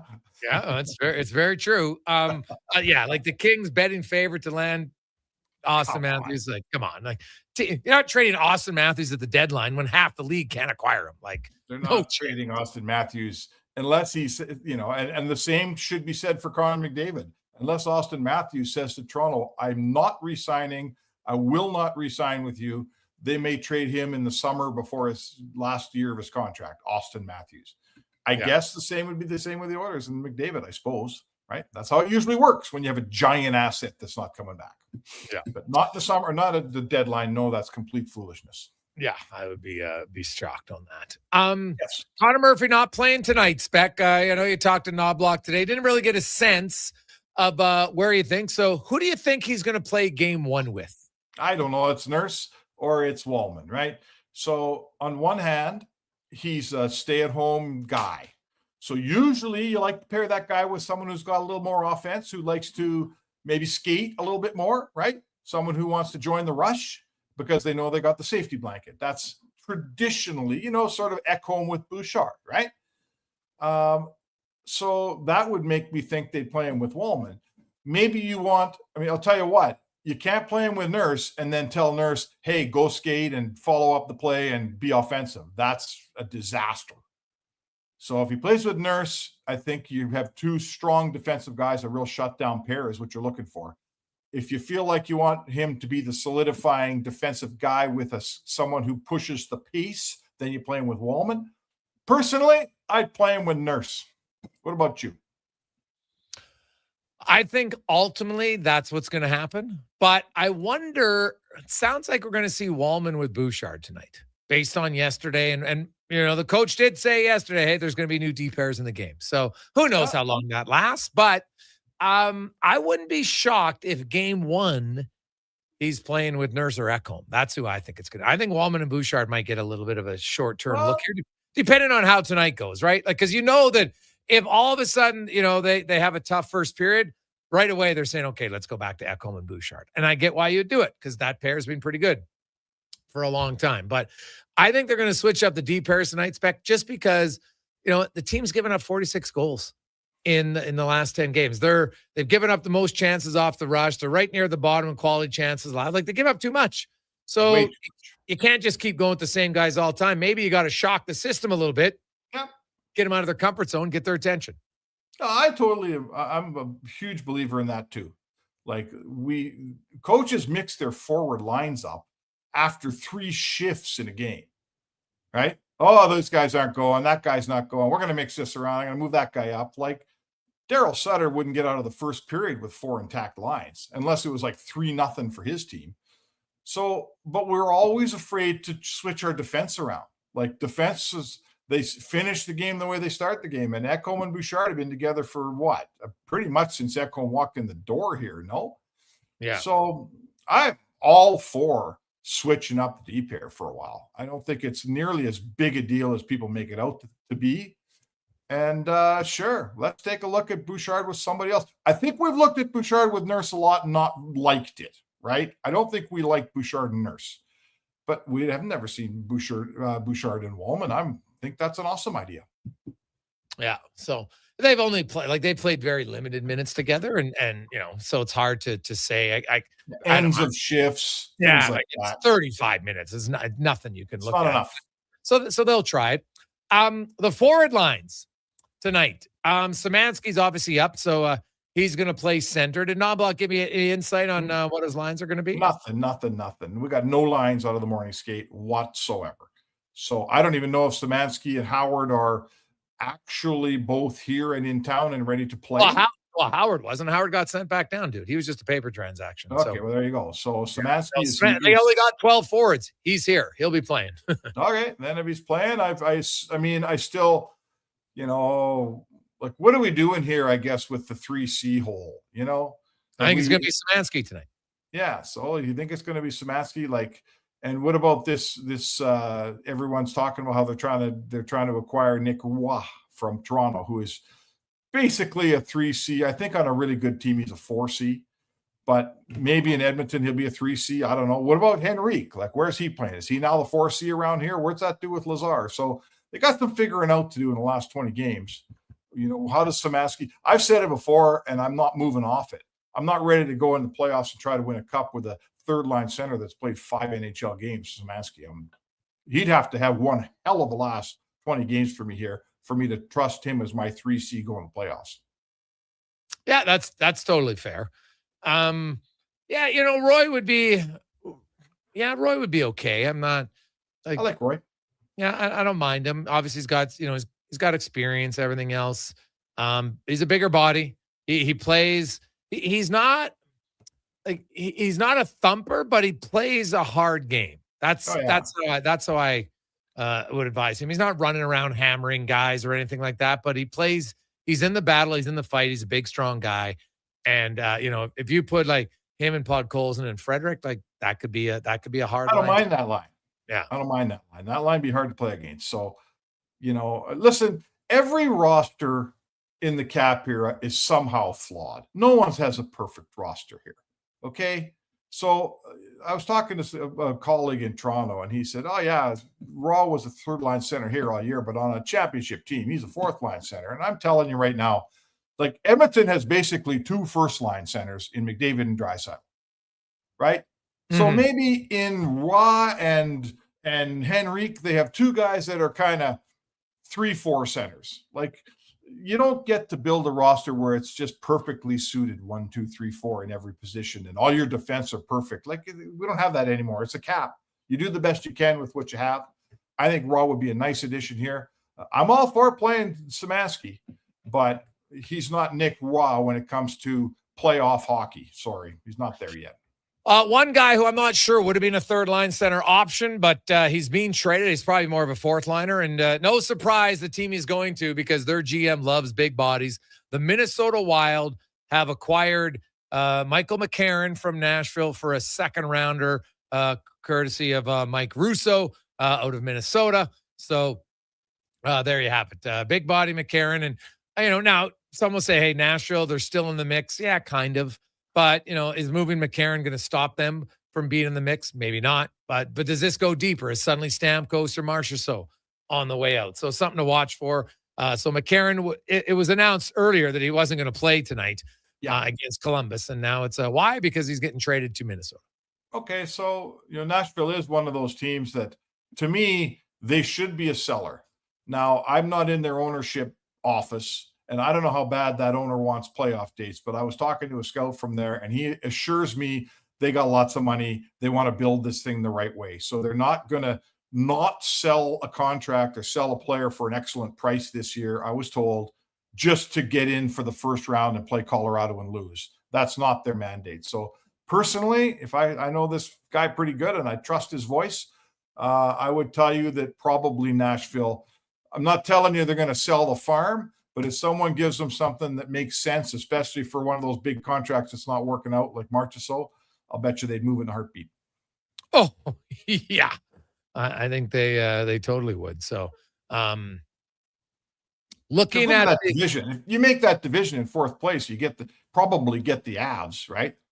Well, But well, if you could get the number one wild card spot, then you'd get the Pacific. You might Division. get Vegas, but well, Vegas, I don't know, man. Like, look, here's or Edmonton or Anaheim. Who knows? Just gonna say, like, look at tonight. So the orders are 4 points out of being in the playoff spot, out of the playoffs, but they're 4 points back of Vegas for first. And Vegas is taking on the hottest team in the NHL tonight, the Buffalo Sabres, without Mark Stone. If in theory Vegas wins tonight, Vegas loses and the Oilers win, the Oilers are only 2 points out of first place, despite not being close. Now, I guess the Ducks would have to lose to Avalanche too, because if the Ducks win, then they're 3 points out of first. Yeah, and Marner is not playing tonight, and Theodore is not playing tonight. Vegas isn't. I'm here to tell you, everybody who's listening to this show right now knows how well Edmonton's played this year. And I think we'd all agree they're probably about 10 points or 12 shy of where we think they should be. They're not playing great. They haven't played great. First 60 games, Oilers have been pretty meh. Well, Vegas is 4 points, right? Vegas is 4 points ahead of them. That's how good Vegas has been. No, they're meh too, is my point. So no one's afraid of Edmonton right now. No one's afraid of Vegas. This division is wide open for the taking. Absolutely wide open. Oh, God. Yeah, no question in my mind. It's and Vegas, like, no Marner, no Theodore, they got guys banged up, clearly, or a little bit sick. Yeah. And they don't have any goaltending like another team I know. So you know what? It's wide open. You could this in the Pacific, make the playoffs, man. You get through the Pacific and find yourself in a Western Conference final. It's not, there's a lot of teams that can say that right now. What do you make of the Oilers' decision to go with Ingram again tonight? They're trying to get a goalie that they can count on, they can trust. I think it tells me that they're a little bit we've lost a little trust in Jari here. That's what I think. You know, it went Jari, who flat out cost him the game in Anaheim, to Ingram, who had almost no work against LA but played very, very well, to Ingram, who was inundated with a bunch of brutal chances against San Jose and lost. You could pick either guy. But the fact to me that they're picking Ingram in this game, and if he wins it and if the Oilers play strong defensively and he lets in one, I'll bet you he plays Friday. This could be a bit of a tipping point in the Oilers' goaltending derby here. Yeah. Oh, hey, no. Well, we'll see. I think it's kind of an ongoing one. Jari, man, I watched practice yesterday, Spec. I couldn't remember last time a goalie got beat that many times in practice, and so now someone will say Gregor's just practice, and maybe it doesn't mean anything. No. You know who else is watching that practice? Yeah. The goalie coach is watching that practice, and the head coach is watching that practice too. Yes. Yeah. So it's just it was a little surprising to me to see just kind of getting roasted that often by the shooters. So now the Oilers shooters are feeling it. Spec, they got a lot of guys scoring goals right now. So, you know, that's the only thing going for them. But they take an Ottawa team who's pretty good at not giving up a lot right now. So I don't know if the Oilers, I'll never predict when the Oilers will decide to play defensively, because it's turned on a dime literally this year. They went from being terrible in the first 26 to really good for 25, and then literally in one game back to sucking, and they've continued that for 10 games. So we'll see if they can find a way out of it. I thought Stan Bowman put it best yesterday when he said, we've got to get our head around the fact that it's okay not to score for a period if we don't give up a bunch of the other end. Like, it's all right to go a period without scoring. You don't have to make it happen every shift. And the top guys on this team, that's how they've been playing lately. And we know that's a recipe that doesn't work. Like, you can't, you know, high event hockey. The Oilers' first line guys were on the ice for 8 out of 9 goals the other day in San Jose. That is the very definition of high event hockey. They're putting it in on the power play and they're watching it go in at even strength. And that ain't gonna, no one's winning that way, man. The GM knows it, the coach knows it, all the players know it. That's just got to change flat out. Spec, enjoy the game tonight. We'll chat with you tomorrow. Hey, sounds good, Jay. There you go. That's Mark Spector, the Spec Report, brought to you by GS Construction. DVD will join us again. There's just a trade coming down. The Minnesota Wild have acquired Michael McCarron. You know why they acquired him? Because the Wild are terrible in defensive zone faceoffs. 27th in the NHL. Brutal. McCarron, really good. 56% in the D zone. So there's lots of times you look at very specific little details of, hey, what can help our team? we're struggling. We're always in the D zone. Get a guy who can win us some draws. Maybe that helps her overall look. Especially, hey, you got Quinn Hughes on the ice. McCarron's like, win a face-off, win it to Quinn Hughes. Pretty good chance that's coming out of your zone. Quick break. We'll return. It's a Gregor Show presented by PlayAlberta.ca. A pizza from Papa John's is already pretty great. But you know what's even better? 2 pizzas from Papa John's. For a limited time, get a medium one-topping pizza for only $6 when you order any large specialty pizza at regular menu price. Whether you're feeding your family, your team, or yourself, get your next meal from your locally owned and operated Papa John's with a $6 one-top medium when you order any large specialty at regular menu price. Better ingredients, better pizza, Papa John's. Do you sit around at work listening to sports radio all day? That's right, my friend. There's no shame in it. It's the good life. And we're not here to snitch. Hey, if your company advertised on Sports 1440, you could be the one listening for your company's ad every day. Now you've got an excuse to listen to Sports 1440 all day. It's part of the job. Sounds like someone's getting a promotion. Email Gregor at sports1440.ca and let's get to work for you. Well, get ready for a silly hockey fans. Your partner in power just skated onto the ice. EWEL.ca, the new e-commerce website for electrical wholesalers Edmonton, is ready for the power play 24/7, 365. UL skates to where the puck will be in 5 years. Now that's forward thinking. Killer selection, slamming products from the best brands, and legendary service. Don't sit on the bench. Get your account today at EWEL.ca and win that project. Plug into your partner in power. Get an EWEL.ca account today. Every goal, every Selly. The place to cheer on your favorite team is Selly's Sports Bar and Lounge. Never a bad seat in the house, with all games on tons of big screens. And Selly's menu, top shelf. Plus, check out the game night food and drink features. And don't miss the excitement of Oilers watch parties all season long. Experience Selly's Sports Bar and Lounge at all 3 Century Casino locations: Edmonton, St. Albert, and Century Mile. Every day is game day at Century Casino. I'm Rick Showers from No Bull RV, and if you want your trailer to be ready for May long weekend, the time to make your plan is not in the spring, it's now. Everyone wants to be ready to hit the great outdoors at the same time, right, Rick? That's right, Bob, but a little foresight can have your camping plans firmed up while everyone else is putting it off for later. At No Bull, we're building our spring startup schedules now, so it's a good time to get on our list. And there's only so many RVs you can work on between then and now, right, Rick? It's a zero-sum game, Bob. We have a finite number of RV techs and service bays. We're working every day from now until the busy season, and there's one thing I'll guarantee. Every spring startup slot for May long weekend will be reserved by April 1st. So if you want to spend Victoria Day in the great outdoors instead of wishing you were in the great outdoors, drop by or give us a call now. You'll thank me later. And that's No Bull. NobleRV.ca. Edmonton's go-to station for all things sports is Sports 1440. From Low Tide to Kevin Carrius and Jason Gregor, we deliver the latest on your favorite teams. Tune in 24 hours a day, 7 days a week to Sports 1440.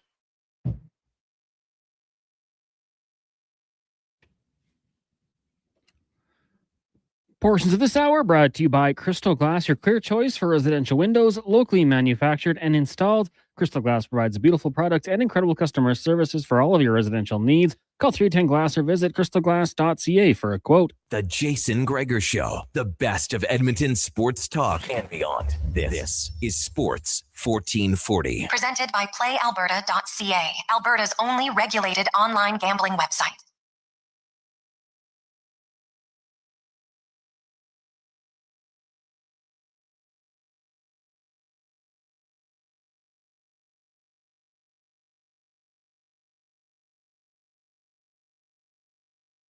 Man, the con man's killing it on some good old school tunes today. I'm loving it. Love that air of music. Welcome back.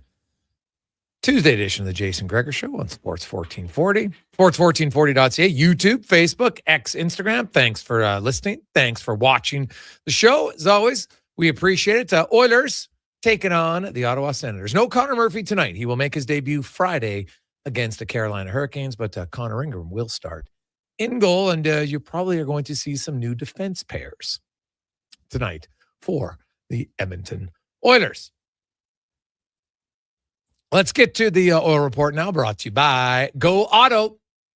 They love selling cars, but more importantly, they like giving back and helping out in the community. They've donated over $25 million to local charity initiatives in the communities that they work. That's goauto.ca.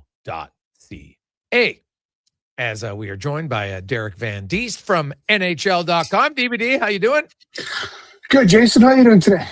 Oh, I'm good, man. We're getting closer to NHL trade deadline. We just had another trade come down. McCarron's going to the Wild for a second rounder to Nashville. So, you look at that. Guy, like, he's making just above league minimum, and I like that as a fourth line center for them. Cost him a second rounder. It really looks more and more like the Connor Murphy deal to get a really good defenseman who's probably going to play 17, 18 minutes for a second rounder 3 years down the road. It's a pretty good trade. Yeah, it's a pretty good trade, and I think it's an indication of the market, like where it sets the market. So now, if you want to get a third line center, it's probably going to cost you a first rounder, right? If a 5 or 6 defenseman or 4 or 5 defensemen cost you a second rounder, then the prices are pretty high for guys that are going to play their 3-line center in that bottom 6 role. But I think everyone's going to just really jostling here. I think it's setting up for a really busy Friday, because usually you get a few big trades by this point. And everyone just kind of seems to be, okay, let's see who's going where, who's doing what. And I think one of the reasons here in the West is that a lot of teams are still in it. A lot of teams still think that we can put a streak together, we can get back in it. So usually in the past at this time, you had your buyers and sellers that were pretty well defined. I'm not sure they're so defined this time around. So I think maybe that's kind of what's holding things up, and teams are trying to figure out, okay, do we make a run here, or are we going to try and rebuild for the future, or what's our strategy here? And I think more often than not, teams think, hey, if we put 3 or 4 wins together, we're right back in the mix, particularly in the Western Conference. Oh, yeah. Well, we were joking about it tonight. If Vegas loses and the Oilers win, they're 2 points back of Vegas. And Vegas is playing tonight without Stone, without Marner, without Theodore. So, and they're playing the best team in the NHL since December 1st in Buffalo. So a lot of the numbers would suggest that maybe the Sabres win. DVD, I know it's going to – I'm only saying for game 1 because I think we're going to see different pairings. But Connor Murphy on Friday night, who do you think he starts the game with? I think he starts with Wallman. I really do. I think him and Wallman will be a pairing. And I'm not sure if you want to play him with Nurse right off the bat. I think you want to kind of ease him in. And I think Connor Murphy, he's a stay-at-home guy, big guy, can block shots, break up the cycle. I'm not sure how well he moves the puck out of the zone. So I think you need some guy with him that can move the puck, that can get the puck up the ice. And you need him. You have to give him some time to kind of adjust of how the Oilers play. They're not a chip off the glass and out type team, and they're a team that will kind of come back, recycle the puck, hold on to it, and look to beat you on the rush. So I think that's something he's going to have to get used to. I'm not sure what the situation was in Chicago, but I think he was more of a win the battle, get the puck up, win the battle, get the puck up type guy, off the glass and out type guy. So I think he's going to have to make an adjustment. But I see him and Wallman starting as a pairing. I could be wrong. It could be him and Nurse. Who knows? But yeah, it'll be interesting to see. But I think this is a guy that the Oilers needed. The Oilers needed basically a guy to break up the cycle. Like, they don't have a lot of those guys. That Ekholm can do it. Nurse used to be able to do it. Not so much anymore. This guy can do it, and he'll come in here and block shots. He'll get in the way. He'll clear the front of the net. And I think that's been one of the biggest problems with the Oilers this season, is that they don't clear the front of the net. Guys stand there for as long as they want, do whatever they want in front of the net, and there's no one there to kind of clear him from there. So I think he's gonna be able to do those little things. He's gonna do a lot of the grunt work on the blue line, and I think it was a pretty good acquisition. Derek Van Diest joins. DVD, how busy do you think Bowman's going to be in the next 67 hours and change? I think he'll be busy because he cannot afford this team to slide out of the playoff race or get eliminated in the first round. Like, he was brought in here to keep the championship window open. That's his whole job. He did it in Chicago by making shrewd moves, working with the salary cap, being able to kind of keep that window open as long as possible when they have star players, and he was able to do that. So now he has to do it again. But I think he's looking here and he's going, okay, I made some moves that didn't work out. Obviously, Tomashek didn't work out. Mangiapane didn't work out. There's some, and so I think he has to come in here and show the team, if anything, saying, hey, guys, I'm going to do whatever I can to help this team win today. He was talking about they're still in the championship window. They're still in win today mode. They have to be because they may only have Connor McDavid for another 2 years after this one. So they have to keep that window open for the next at least 2 seasons while McDavid is here. So yeah, I think he's going to be very busy, but he's got to work the cap. He's got to work the system. He's got to convince teams to retain salary. And I always worry when GMs start trading draft picks 2, 3, 4 years down the road. I always think that might eventually end up catching up to you, but they've given him the green light to do that. He traded a 2029 pick, and then now he's got to trade a 2028 pick. So he's got some picks to work with, but I think he's going to be very busy, but he's got to work with the cap, within the cap, try and figure all that out. So he's got to convince some GMs if it brings a guy that's making some money in to retain some of that salary. Derek Van Diest from NHL.com joins us. DVD, I know you're looking at all the other teams, Vancouver, Winnipeg, Calgary. How busy do you think the other West teams, who all of them look like they're not making the playoffs, are going to be here in the next few days? Yeah, I think they're going to hold out for as long as possible to try and get some of the best deals for some of their top guys.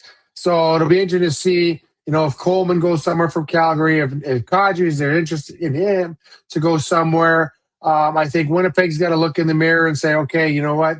We may have to move some pieces out to get some draft picks to kind of try and reload this thing because it's not working.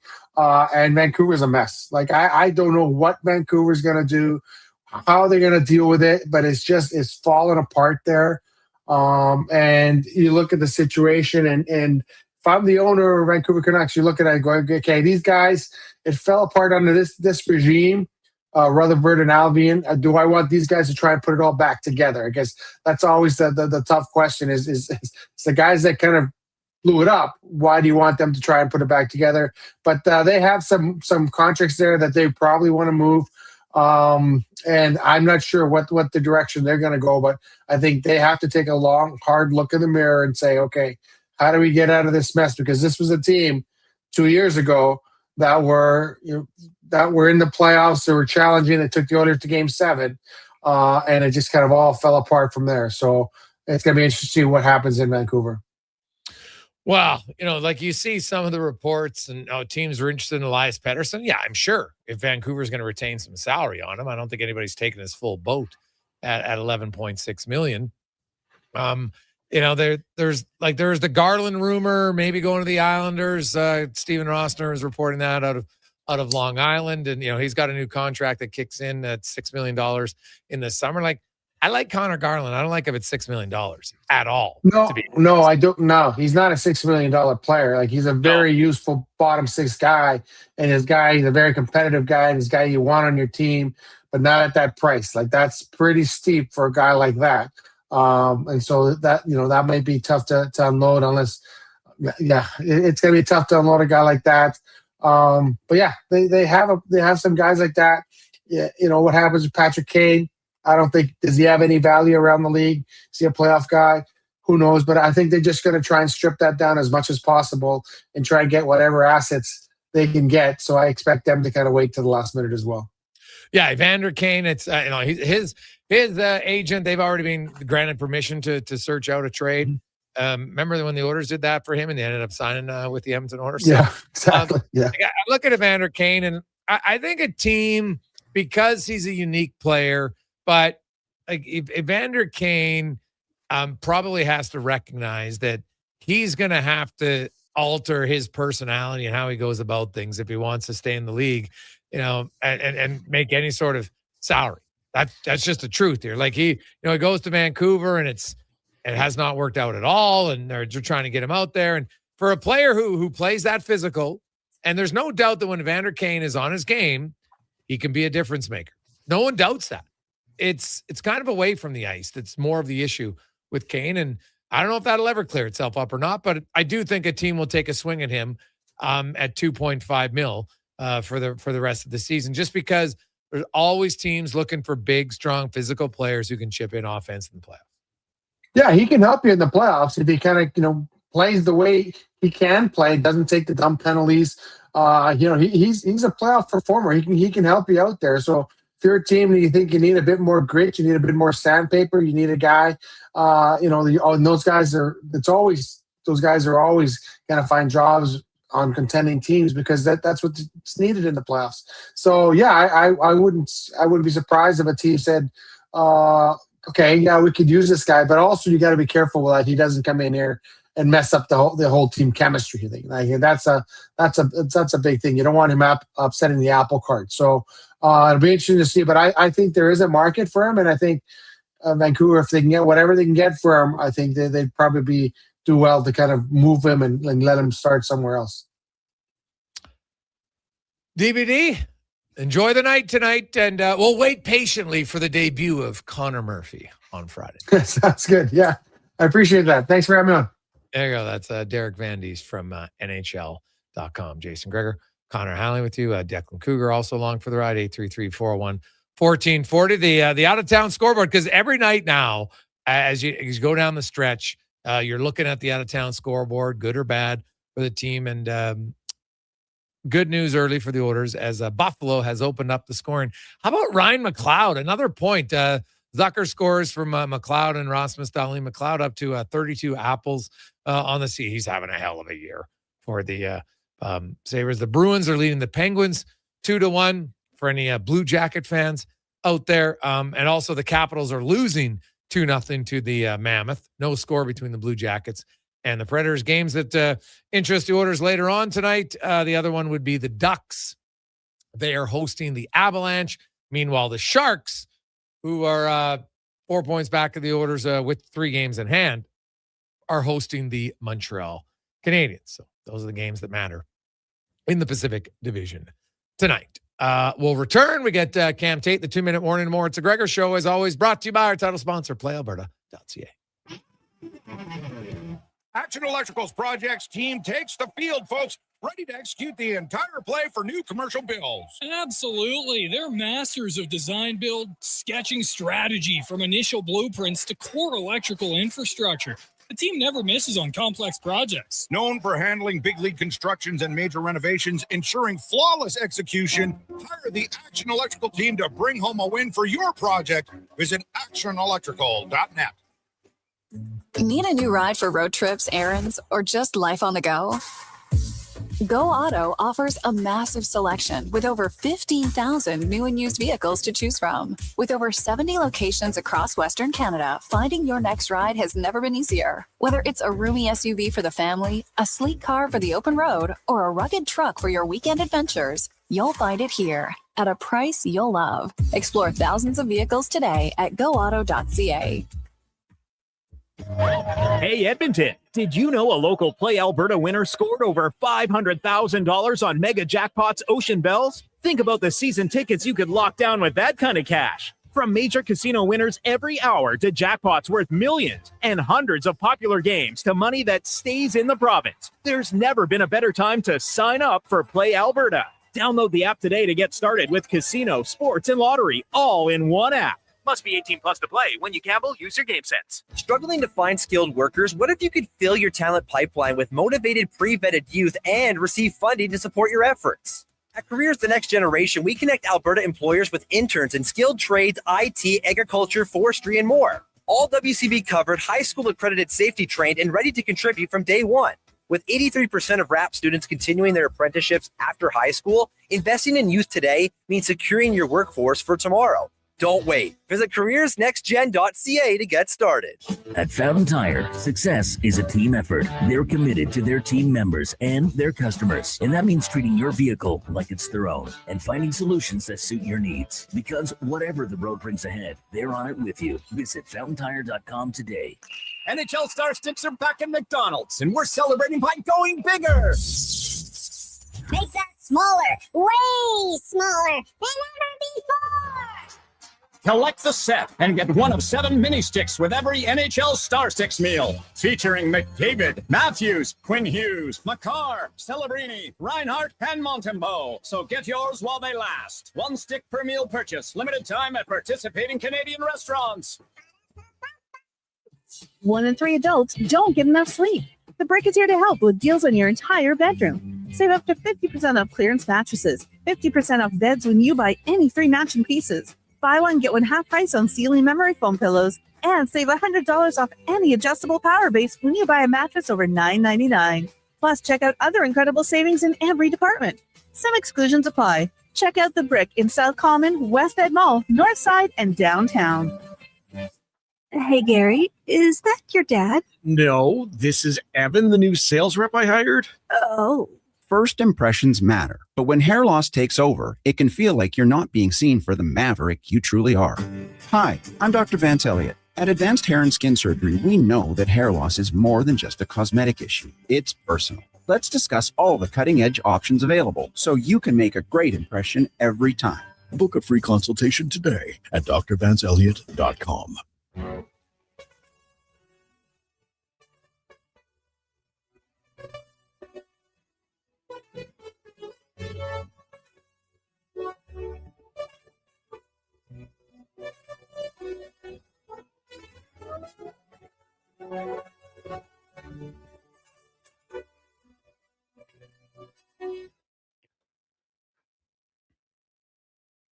Portions of this hour brought to you by Sherbrooke Liquor, the best place for wine, cocktails, and beers from all over the world. Also, a variety of excellent and non-alcoholic options. See more at SherbrookeLiquor.com. The Jason Gregor Show, the best of Edmonton sports talk and beyond. This is Sports 1440. Presented by PlayAlberta.ca, Alberta's only regulated online gambling website.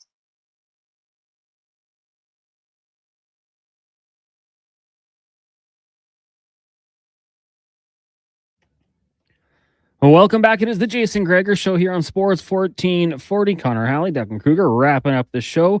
Brought to you by PlayAlberta.ca. Of course, reminder, use your game sense. But tonight, some great opportunities. The Connor Halley special. Matthias Ekholm. Maybe he's due. Go check it out. PlayAlberta.ca. Of course, you can buy lotto tickets and more there. And again, make sure to use your game sense. It is game day. Oilers taking on the Ottawa Senators. The Sens playing some good hockey as of late. 5 points out of a playoff spot. So, they'll be desperate. Tim Stützle leading the way for them offensively. 28 goals and 35 helpers on the season. Of course, on the flip side, for the Oilers, a few guys at that. But Connor McDavid leading the way. 103 points on the season. He, of course, having another fantastic year. Connor Murphy, recently acquired from the Chicago Blackhawks, will not play tonight. So if you're looking for him out there, probably dying to be number 5. Not going to be out there yet. Expect him to get into the lineup on Friday.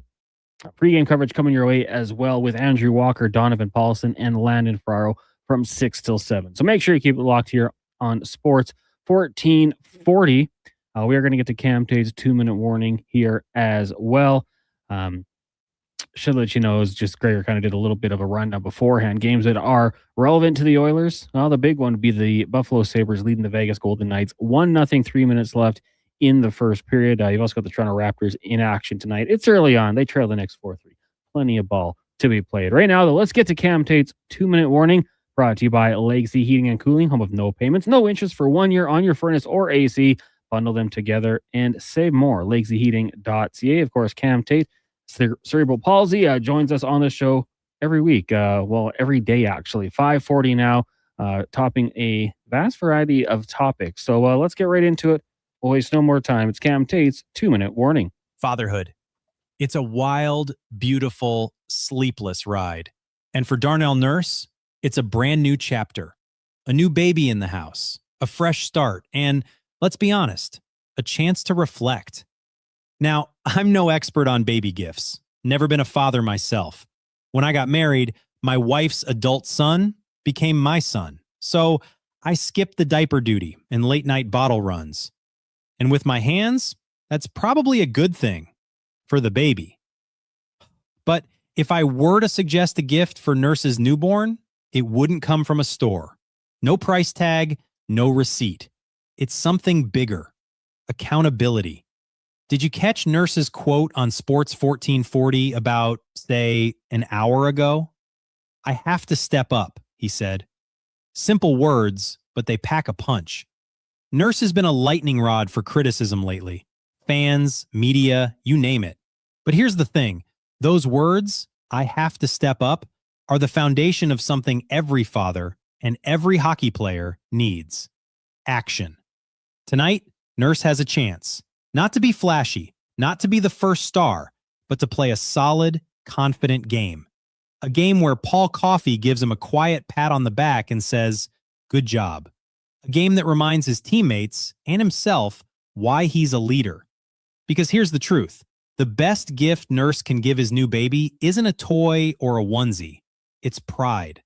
Pride in the way he carries himself, on and off the ice.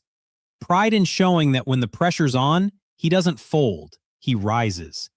Funny thing about gifts like that, you can't wrap them, but they last a lifetime. And tomorrow, don't miss the first part of our 10-part series. If you're Canadian and love hockey, you don't want to miss this. 2-minute warning. Gregor, Hallie Kruger, if he was my son, I'd buy him a gift.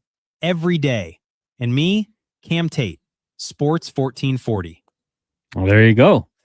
Some good points there from Cam Tate. And yeah, it's true. Darnell Nurse, you won't find a more polarizing Oiler, I would say, especially since he signed that contract extension. That's probably when it really began.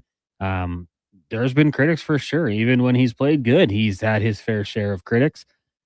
You can never blame him for taking that contract. And, had the Oilers signed him earlier rather than doing those bridge deals that they had with him, maybe you're looking at a guy who's making $7 million. Then all of a sudden, not quite as bad. And it's always going to have that criticism. Darnell Nurse today owned it. Something he hadn't done after the game on Saturday against the San Jose Sharks, but said, he needs to be better and an opportunity with the 20 odd remaining games in the regular season.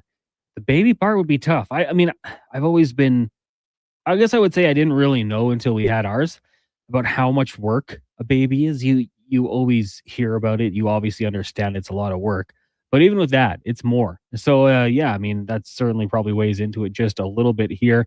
And we'll see. Now they have 3 kids. That blows my mind. 1 kid is enough work. To have 2 or 3, I respect the hell out of any parent who does that. And I'm sure Darnell Nurse has some help around the house, taking care of all that sort of thing. But, we also had people saying, would he waive his no movement clause?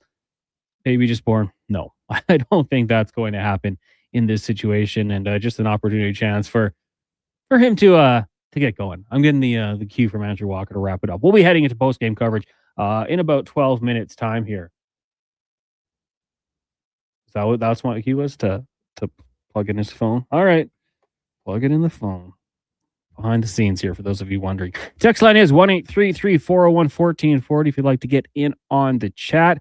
A few texts rolling in here. Harry saying the Canucks going to take McKenna. Yeah, hey, obviously they get that opportunity. This is a chance to really blow it up. And there's no guarantees in the NHL. Of course, we know it's a lottery, but any chance you can do to increase your odds, I think you got to do it. Morgan says the McLeod-Savoy trade is the exact opposite of the JT Miller trade. Yeah, for both sides, the Sabres and the Oilers, I think you have to be pretty happy with what's going on. For the Buffalo Sabres, a chance to bring in a really good NHL player who had a Stanley Cup appearance under his belt, reliable, not going to be the biggest physical presence, but still contributes. And then for Savoy, obviously you're getting a cheap contract, and obviously you need to restock the shelves if you're the Edmonton Oilers and get those younger players in here. So good to see. I really like what we've seen out of Savoy this year, especially coming back from the Olympic break, and loved what he did last year, going down to the Condors and changing his game. He was an offensive player. That's what he was known for. That's why he was taken as high as he was. But he went down there, open it up. Hey, let's look at playing on the penalty kill. Get that thing. The more you can do, the more you're going to do. Ron Mexico says, how many times have we heard Nurse say he needs to step up? He's wearing a letter on his jersey, and we've heard that more than once. He does it for one game, then goes back to his usual ways. Needs to take stock of himself and start making it a habit. Step up, play more physical. Ron Mexico. Great handle, by the way, for those of you that understand it. Declan, very quickly, do you understand the Ron Mexico nickname there? Did you say Ron Mexico? Ron Mexico, yeah. That sounds like something I know. Michael Vick? I'm going to need a little more. Oh, he was, that was the name he used when I think he got caught with a Whizzinator in an airport. Oh, that's right. Okay, yeah. There you go. Yeah. Wow, way to jog the memory bank on that one. Well, shout out to Texter Ron Mexico. My goodness. Real Michael Vick guy. Yeah, apparently. Whoopsies. I would agree with what he's saying. Like, play more physical, absolutely. Tougher, easier to say than to do, but I always think that's when Darnell Nurse is kind of at his best, when he's out there playing with a little bit of a mean streak, and I'd love to see it happen. We'll see what's going to happen when Connor Murphy gets here. Some people have mentioned those two as a pairing. If Connor Murphy can be a stay-at-home defenseman and maybe pick up for some of the errors that 25 makes, then hey, I'll take it. We'll see what happens when it gets there. Morgan says I'll never drag Nurse for that deal and never drag him for not waiving his no movement clause. Yeah, well, of course. I mean, it was the perfect time. Was it Werenski and Seth Jones signed their contract? And that kind of set the market there for Darnell Nurse to get his big payday. Of course. Why? You'd be crazy not to. You're going to say, no, give me 7 when 925's on the table. It'd be ridiculous, especially with that term. That's big time money. And not waiving the no movement clause, of course. Like, where would he want to go? It's not Edmonton. He's got his good buddies on the squad. Obviously, he's got the young family, and then he's been to 2 straight Stanley Cup finals. So I don't think there's going to be too many teams maybe on the cusp of, or have done what the Oilers have done the past few years, that would be willing to just bring him in. And his cap is always going to make that a little bit more difficult. But yeah, for Darnell Nurse, as a competitor, I wouldn't understand why he would even consider that. Declan, we were kind of talking about it at the break here, just to flip the switch just a little bit here. Anthony Richardson could be moving on from the Indianapolis Colts. Landing spots for him. Because Hamilton Tiger Cats. No. The Birmingham Stallions. No. Are you like Austin O'Brien high school coaching staff, maybe? Probably need a QB coach. I don't think it's done, but man, like he's got to really figure it out. If there was ever a time to kind of lean into the recency bias of finding a organization that is going to let you sit for a year, truly develop behind whoever the starting quarterback may be, that's where he needs to go, because he doesn't have it right now as an NFL quarterback. Not saying he never will, but his problems also, I would say, like, I don't know where you come out on the Sam Darnolds, the Baker Mayfields of the world, but their problems seemed overcomable, for lack of better words. Anthony Richardson, not to use a phrase the kids are saying, it just seems like a skill issue. Like, it just seems like he's one of the guys who's not going to have it, because sometimes that's a very real reality as well. Yeah. I mean, to me, it's like I've said it. If you could make a quarterback in a lab, this is the guy you build. 6'4", 240, can run around. Can he learn these things, though? Can he go to a team where, hey, Anthony, you're not going to play, but you're only 23 years old. Give us a couple of years. Maybe you turn into something. And geez, for a team, what a payday it could be. Hey, I remember Sam Darnold saying, I see ghosts on the field. Like, we thought that was it for him.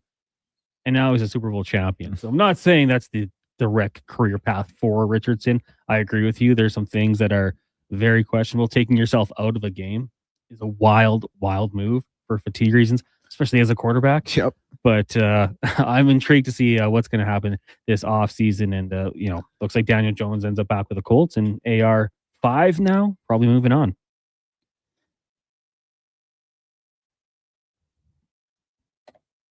There we go.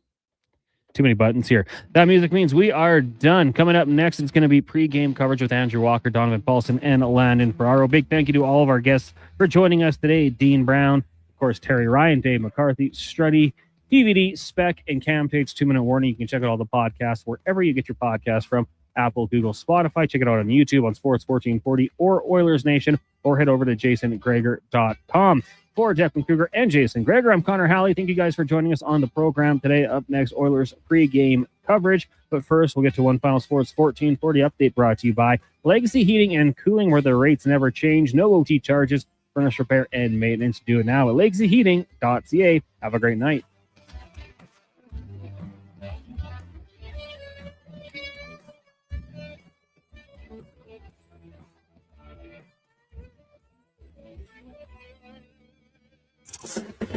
This is the Sports 1440 update. It's game day. The Oilers in action this evening, taking on the Ottawa Senators. Puck drop just after 7. Pre-game coverage coming next your way with Andrew Walker.